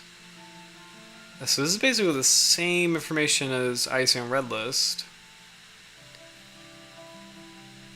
This is rarely taken to fisheries. It is possibly a bycatch at deepwater fisheries, but has no value and will be discarded. Its depth range is largely outside of that of current fishing activities. Within Australia, current fishing effort is low around the Norfolk and Lord Howe ridges, with only a small number of areas fished by a limited number of vessels, and so any impacts would be limited. New Caledonia deepwater fishing is generally limited to line fishing and deepwater snapper, with no deepwater trawling present. The white-bodied catshark is likely to find refuge outside of the reach of any fishing activity. That's fantastic, because that's not often the case. The species is a poorly known deepwater catshark occurring on insular and seamount slopes at depths of 935 to 1564 meters. Maximum size is 60 centimeters total length, and it matures at 40 to 50 centimeters.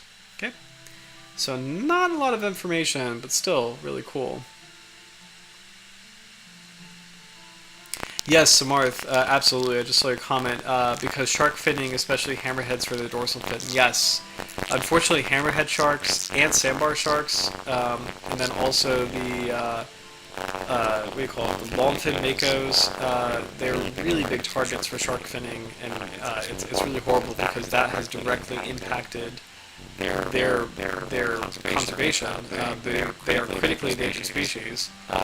Sandbar sharks, I think, are just in danger, but still, I mean, that's not doing well. On top of that, a lot of sharks are caught as bycatch. And I feel like in the United States, on the East Coast, that's the big thing of hurting our sharks, is that people are fishing tuna or swordfish, and they're accidentally catching vulnerable shark species. So particularly dusky sharks is a big one. Hammerhead sharks of any kind, the mako sharks or sandbar sharks.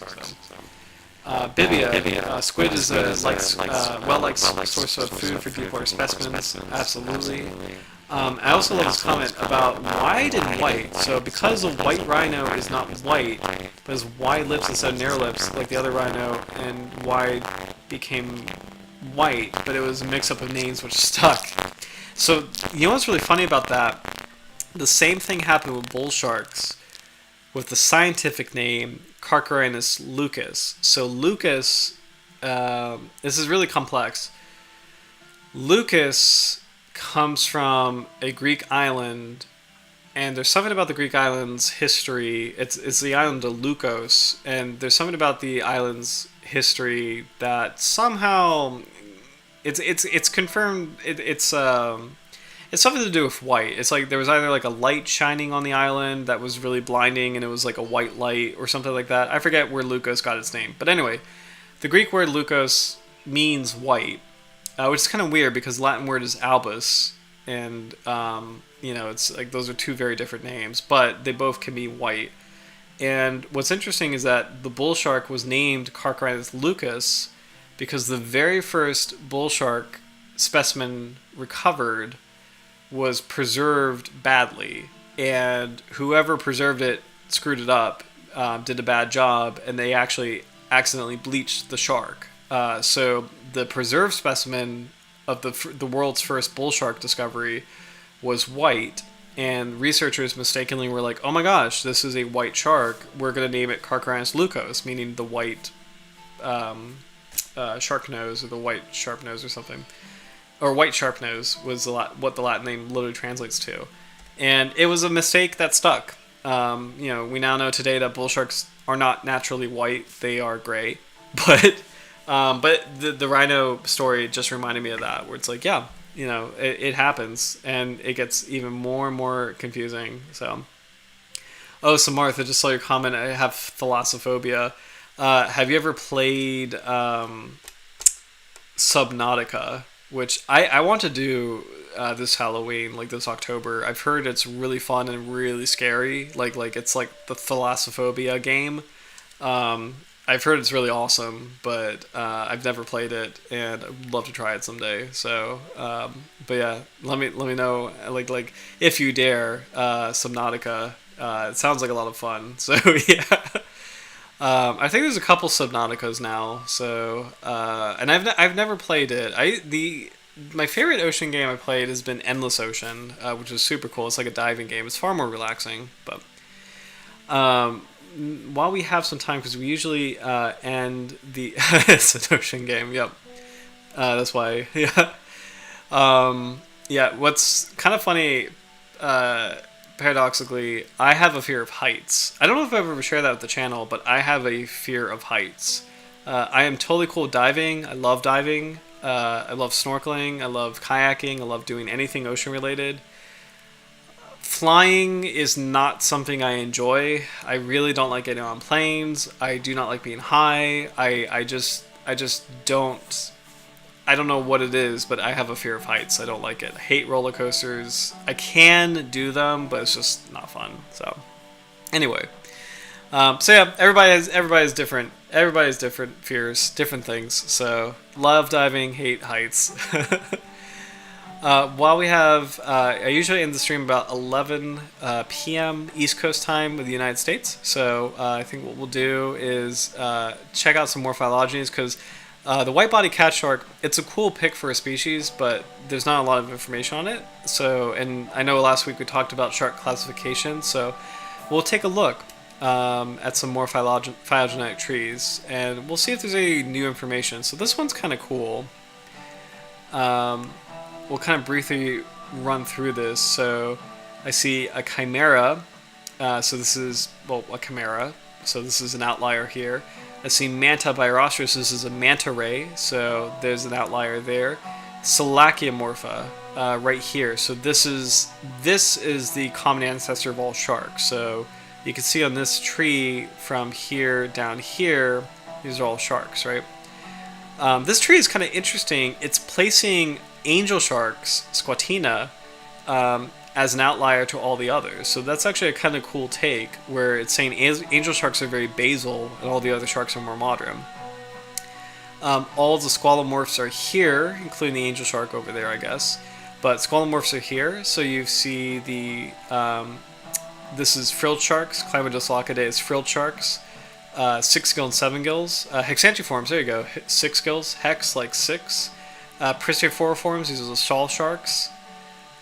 This is really weird. This is grouping bramble sharks as a kind of, or within the group of saw sharks, so it's kind of interesting. Squatiniforms are here too, so this is kind of a weird, goofy looking tree. So this might be a phylogenetic tree based on genetics, where sometimes there could be some goofy... like a phylogenetic tree based on genetics can sometimes do... like they can make the tree out of likelihood calculations, like the probability of a shark species being more closely related to... it'll make the tree out of probabilities, and so theoretically you can say... there's a probability that a guppy is related to a shark, and the probability is like 10%, but they'll include it. It's like these trees can get a little confusing, is what I'm trying to say. So it's kind of cool to see how they made an angel shark an outlier of all the others, but it's also kind of interesting to see that they have the saw sharks and angel sharks again here closely related. So this is where it gets a little goofy. They have all the squaliforms, the dogfish, closely related to here. So kind of interesting branching. But again, like the other tree that we saw, it is treating the squalomorphs as a completely different group from the galeomorphs, which are down here. So galeomorphs, they have the heterodontiforms, the bulla head sharks, as basal. You have the lamniforms in their own section here. You have the carchariniforms grouped closely to our electrolobiforms, so this is getting a little confusing, actually, because that doesn't seem right. So, let's see where this tree came from. I don't know. Very interesting, very strange. I think with 18 minutes left, we'll just kind of hop on to another tree. This one's kind of cool. This is going into an actual timeline with a specific family of sharks. So this is going to be the Carcharinidae. So, yeah. Appreciate that, Bibia. Yeah, you say dry and strong, phobia doesn't sound pleasant. Oh my gosh. So Marth, to answer your question, I'll just be vague, but I am presently in my 30s, and what's kind of funny, I joke that I sometimes people freak out about the 30s, but like I actually really am enjoying my 30s a lot. Maybe I'm from 70. I'm medium old. It's awesome. I really enjoy my 30s a lot, and I actually am enjoying my 30s a lot more than my 20s. And my 20s were fun, but like I feel like 30s are a good time. They're just, I don't know, older, wiser, more confident. I feel like 20s a lot more awkward. I don't know. That could be just a me thing, but anyway. Let's check this Carcharinus timeline out, a Carcharinidae timeline out, because this is really interesting. So you got millions of years here. We've got this split way back in 180 million years. So sand tiger sharks, right? 180 million years ago. This would be the Jurassic period. So sand tiger sharks are treating it as an outlier for what will be the carchariniform sharks. So sand tigers, remember, are from lamniforms. So these are the sharks that have their eyes roll in the back of their head when they're biting. Everything else on here is carchariniform. So these are sharks with the nictitating membrane. There's another split 140 million years ago, the dusky smoothhound. This is a kind of smoothhound shark, family Triachidae. So this split off from everybody else 140 million years ago. So that is, I'm just cross-referencing Cretaceous period. Okay. We get further down in the tree, about maybe 95-ish million years ago, you have tiger sharks splitting off. And this is actually really exciting. This is still the Cretaceous period. But what's really cool about this tree that we're looking at, which is a little bit more detailed than the other trees we've seen, is recently we realized that tiger sharks are unique in that they kind of, the way they give birth is very different from other kinds of sharks. They still give live birth, but they actually do it in such a convoluted way, and the way they do it is so convoluted that there's no other kind of shark that resembles a tiger shark as far as like how it reproduces. And tiger sharks used to be considered a kind of requiem shark. It used to be considered a kind of Carcharodontidae. But recently, and I think this is 2 or 3 years old, they have been given their own family. They're just too different. And what's really cool about this tree that we're seeing is you could see genetically or phylogenetically, tiger sharks split off from all the other Carcharodontiid sharks 95 million years ago. So they really kind of went on and did their own thing a very long time, or dating from 95 million years ago. And it's kind of a cool illustration of just how different these sharks are. And you can actually see it just in their body shape too. Tiger sharks are huge. They get to be really enormous, like about, I want to say like a big one can be about 20 feet. Let me double check that. Galacerdo cuvier. I want to get the max size on that. But very weird tooth type. They have the heart-shaped teeth. Uniquely dangerous. 5 meters or 16 feet. So not 20 feet, but kind of close. But 5 meters long or 16 feet. Still an enormous predator, enormous animal. They have the heart-shaped teeth. They're one of the very, very few shark species in the world that you would consider as an actually dangerous to humans, dangerous species. They have weirdly elongated upper caudal fins compared to like other sharks of this kind. It's weird to see that tiger sharks have a very long upper caudal fin and kind of a short lower caudal fin, because when you compare it to like oceanic white tips, bull sharks, and white sharks like great whites, those sharks kind of have like almost equal size caudal fins or caudal fin lobes. So tiger sharks just look different. So it's really cool to see on this chart that they actually split off from the other Carcharodontids a long time ago. And it's really, really cool to see recently in reclassification, tiger sharks are actually so distinct that they're actually their own family, Galacertidae. So it's amazing to see that. About 60 million years ago, so this is around the Cretaceous period, you have sharp-nosed sharks, Rhizoprianodon, branching off from the Carcharodontis, or actually not the Carcharodontis, but like heavy-bodied Carcharodonid sharks. About, let's say that's 25 million years ago. This is going to be Oligocene. You've got the lemon sharks splitting off from the Carcharodontis, and then here you go. You get some really cool, smaller and smaller splits. So you see more closely related species. So this is a really cool example of a phylogenetic tree. Just continuing to narrow down at a species level. So you can see the bull sharks and black-nosed sharks kind of more closely related to each other than blue sharks and Caribbean reef sharks. So it's a really cool detail, really nice. I really like seeing trees that kind of plot against geologic time, where you can just see the roots of these relationships between species. So I think the tiger shark was the most exciting feature of that tree. Just very interesting stuff to see. You could probably see this in the giant tree that we were referencing earlier. So let's find the tiger shark on it. And then I think we might wrap it up soon, but let's see. I really appreciate Bibby, I like being 30 the best, adult enough to understand a bit of the world, yet not rusty like 50 plusers. Now I have my mind, my choices a bit, or I get tired, stiff in the joints. Um, oh, Smarth, great question. Are there any reported attacks on humans from tiger sharks? Yes, tiger sharks are actually.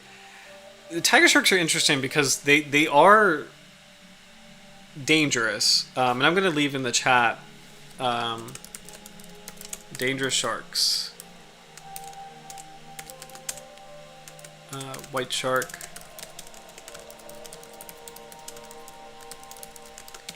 Tiger shark.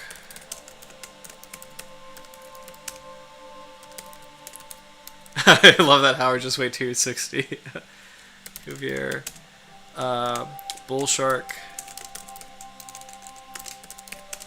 Oops.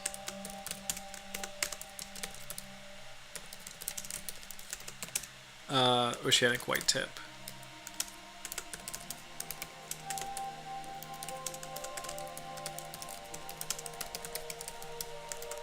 Okay. Excuse me. So, I should drink some water. 1 second, sorry. Okay. So, I would say, and I'll try to make this brief. There's been a weird back and forth on shark culture. I guess in America, maybe the West, but definitely America, where people didn't really know much about sharks before the movie Jaws. Like, they just didn't really know or care, I guess, as much. I mean, they're cool, but there wasn't a lot of opportunities to interact with them. They're so removed from society that people just don't really... Yeah, I mean, there's a lot of cultures that have revered sharks, but I would say in pop culture in America, no one really kind of paid them mind unless they were like fishing or... there wasn't recreational scuba diving. Like, there wasn't like a lot going on. Then Jaws came out, and Jaws scared the heck out of everybody, where people were suddenly just terrified of sharks. The whole idea of a shark at a beach, and specifically a great white, freaked people out. So what happened was people overreacted and thought every shark was dangerous, and they started trophy hunting for sharks, and it was just awful. Like the reaction to Jaws was really terrible. What happened was there was a counter reaction in increasing environmental awareness, which is for the most part very positive, where the narrative has been sharks are misunderstood. So, and what's great about that is there's been a lot more, and I would say it kind of really took off in the 90s. I want to say maybe the 80s, but definitely the 90s and 2000s. There's been a counter reaction where people have been starting to understand that sharks are very biodiverse. They're very distinct, different species. That the big predatory sharks, there's not as many of them as like the smaller dogfish. So the counter reaction was sharks are misunderstood, and for the most part, that's really fantastic. There's one thing that I don't really like about it, though, is that I think there's an underestimation of how, or there was an underestimation of how dangerous some shark species still are. Case in point, there was this one guy who thought he could, be one with the bull sharks, and did this like weird experiment where he would just like wade out in the water every day with bull sharks and become accustomed to them, and he got bit by a bull shark. And in that example, he just didn't respect the species and didn't respect how dangerous that species is. So all of this to say, I love sharks. I respect sharks. Sharks are incredible animals.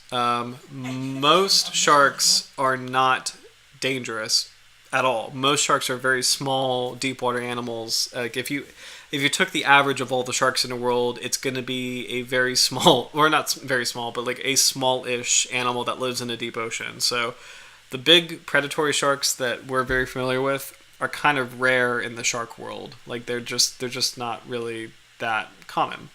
But that being said, there are 4 species that I would definitely consider as dangerous species, in that all sharks deserve our respect, but these species in particular are not species to underestimate. They're not species to,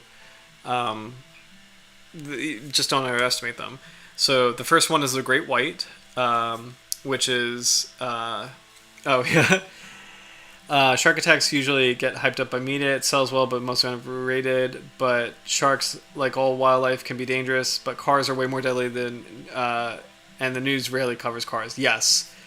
Um, Sorry. So the great white shark, the white shark, is dangerous because it's huge and it goes after seals. And for people who are surfing or snorkeling or whatever, wearing a wetsuit, you look a lot like a seal, and the white shark will probably. Often it's a case of mistaken identity, but that animal is so huge and so opportunistic that maybe it's not mistaken sometimes. So it depends on where you are in the world. But white sharks are dangerous because they're huge and powerful. Tiger sharks are dangerous because they can eat anything and they like to eat anything. They're very curious. Personality wise, tiger sharks have been described as like big puppies. They're actually pretty safe to dive with, but they're still huge and they do go after any kind of prey item. They are nicknamed the garbage cans of the sea, and in that sense, they're very dangerous because they will absolutely include humans in their diet. They eat anything, so there's that. Bull sharks are very dangerous because they are quite bold. Some say aggressive, but I like to say bold. They go into fresh water. They're the most dangerous shark in tropical waters. They go up areas in murky water where people can't see them. They're responsible for a lot of shark attacks. They are also opportunistic feeders, which will go after large prey items like dolphins, pigs. I think there's been documented pigs in bull shark stomachs, which is kind of wild. But yeah, a lot of chance encounter, a lot of probability of encounters between bull sharks and humans in tropical parts of the world. So they are very dangerous. And then finally, oceanic white tips. These sharks are like the jackals of the sea. They live in the open ocean, which is like a desert. So they're trained to we're not trained, but they are like evolved to hone in on any kind of prey item. And so if you're in the middle of the open ocean and an oceanic white tip catches your scent, it is going to target you, find you, and it will eat you. It is a very dangerous shark species because it's kind of like it can't afford to skip a meal in such a open ocean environment. So sorry, I kind of got on a soapbox of dangerous sharks, but let's see.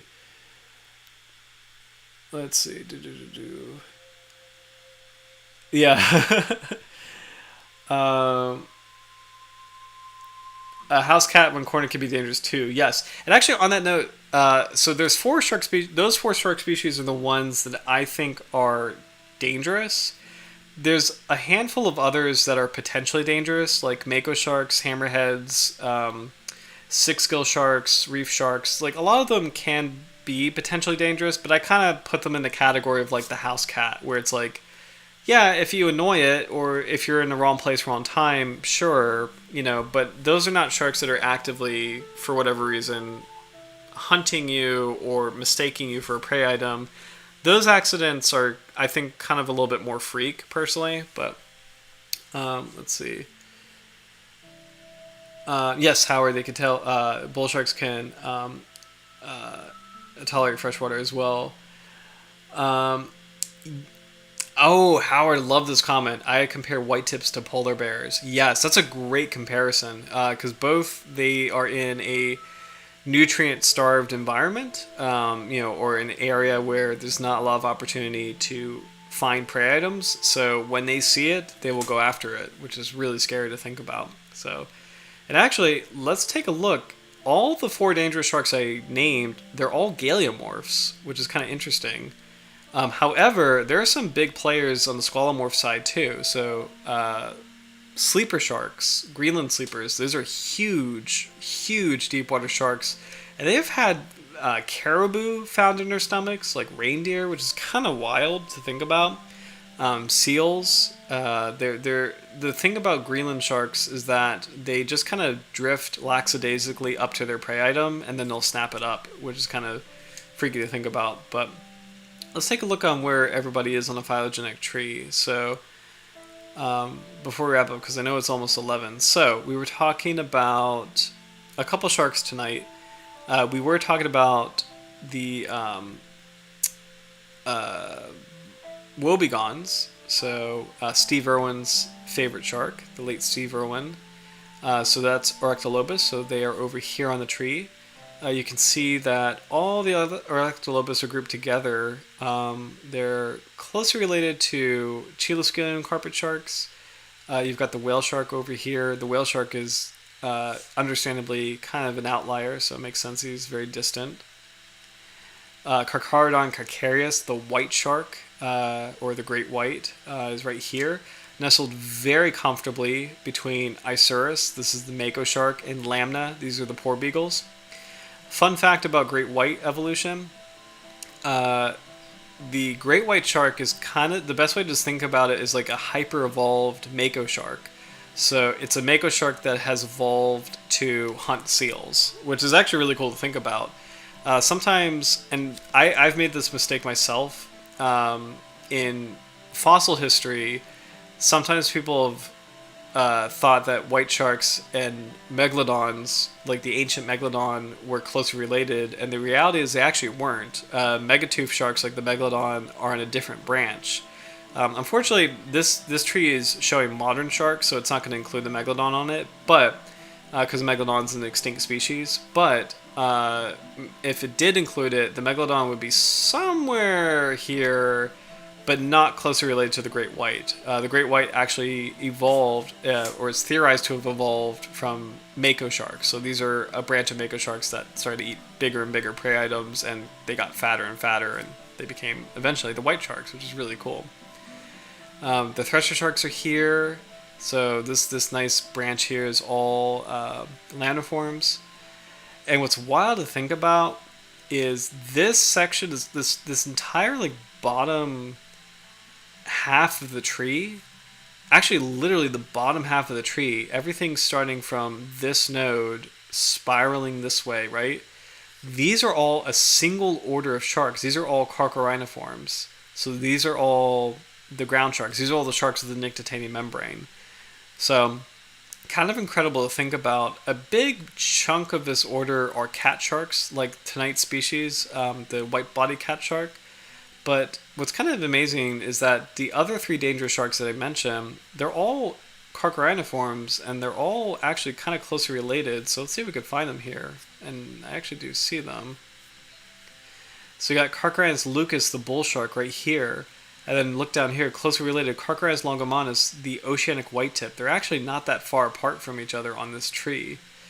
The other one, the tiger shark, Gallicera cuvier, is right here.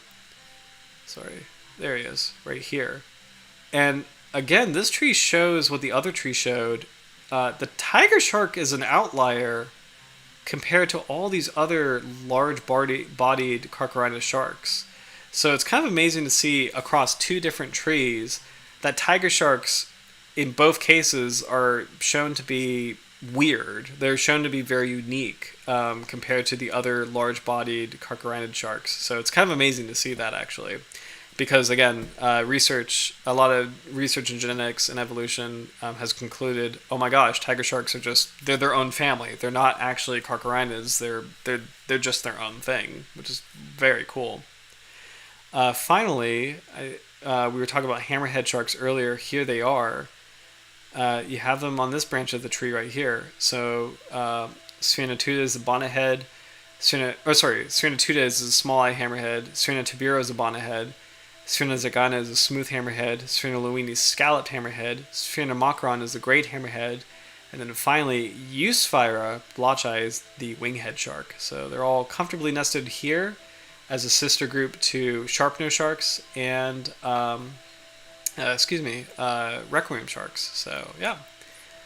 So I'm going to put the link for this phylogenetic tree in the chat because this is, again, it's one of my favorite research papers. It's one of my absolute famous research papers absolute favorite research papers. It's a really cool summary, and I think they've done a couple of really interesting improvements on it because this one is from 2015 and a lot has changed actually in the past decade as far as sharks go. So yes, Bibia, tying it all together, Eusphyra, True Hammerhead.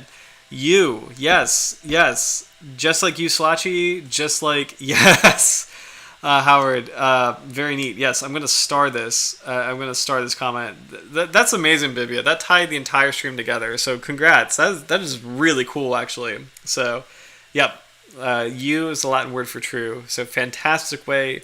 Coming full circle. I think that's just a fantastic way of bringing the stream together. So, guys, thank you so much for watching. This was I don't want an ad. Sorry. Let's go back to the Catsharks because I don't want to add. We'll just go back to the Catsharks. Here we go.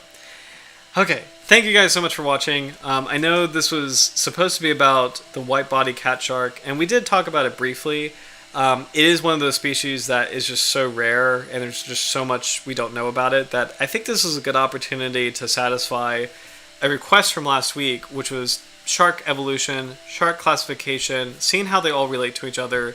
And I think hopping around the different trees tonight, I think we had a fun time kind of seeing that, kind of seeing how these sharks are classified. And as a quick summary, we know that sharks are separate from rays. We know that within sharks, there's these two major groups, squalomorphs and galeomorphs. The squalomorphs don't have an anal fin and have multiple gill slits. The galeomorphs are everything else. So they have an anal fin and they only have 5 gill slits. Within those groups, you can kind of separate them apart by focusing on a couple different features, whether it's the fin spines, a flat body, a saw-shaped snout, the positioning of the mouth related to the snout, like if the mouth is at the head of the snout, and then the nictitating membrane. I keep talking about it, but it is a very important feature. So, with practice, it actually gets easier and easier to kind of separate the sharks out, classify them. One thing that's really cool that I noticed recently is if you look on the Dr. Jaws channel, I have these like playlists of the different shark orders. And you can actually see, if you just even go on the channel and look at the playlist, like just not even click into it, but just like look at it, you can actually see how that group of sharks looks like, like similar to each other. You know what? Let's do this right now as a fun little short bonus. We're going to go to the channel really quick. Actually, you know what? Okay, I gotta be really careful about this because I have some like, let's go, here we go. Because I have some like unlisted playlists that are like, music selections that are just like nothing bad, but just like, private. Okay, here we go. So this is kind of what I'm talking about. On the Doctor's channel, you'll see the lambdaform group. You can kind of, and I'm going to zoom in so you can actually really see it. You can kind of see, some key features shared between the groups. So you can see like the basket shark, the sand tiger shark, the porbeagle shark, the crocodile shark, the thresher shark. They all have like a similar kind of look, like a roughness to them. But they still have like the classic shark shape, the salmon shark, the white shark. So I challenge everybody, if you go on the channel and look at each of the playlists, you're going to see some like just visual similarities between the groups. And I challenge everybody to kind of see if they can identify like what is driving that visual similarity. So it's a really cool experiment, and see if you could tie it back to some of the classification tools we talked about, in terms of like the features to help separate species. So, but anyway, I hope you all have a great rest of your week. Thank you guys so much for watching. It's been awesome to do the stream with you guys, and thank you for the well wishes this weekend. I'm really excited to do this dive, and fingers crossed that I see a shark in the wild. I really hope I can meet one, and not only that, but film it so that I can bring it back to you guys. So for next week. But we'll talk about the weasel shark next week. So the sickle fin weasel shark is going to be next week's shark. Until then, have fun, enjoy the summer weather, and we will see you next week. Have a wonderful week. And thank you guys so much for joining. Really appreciate you being here, and can't do this without you. So love you being here. Cheers. Have a good one. Bye.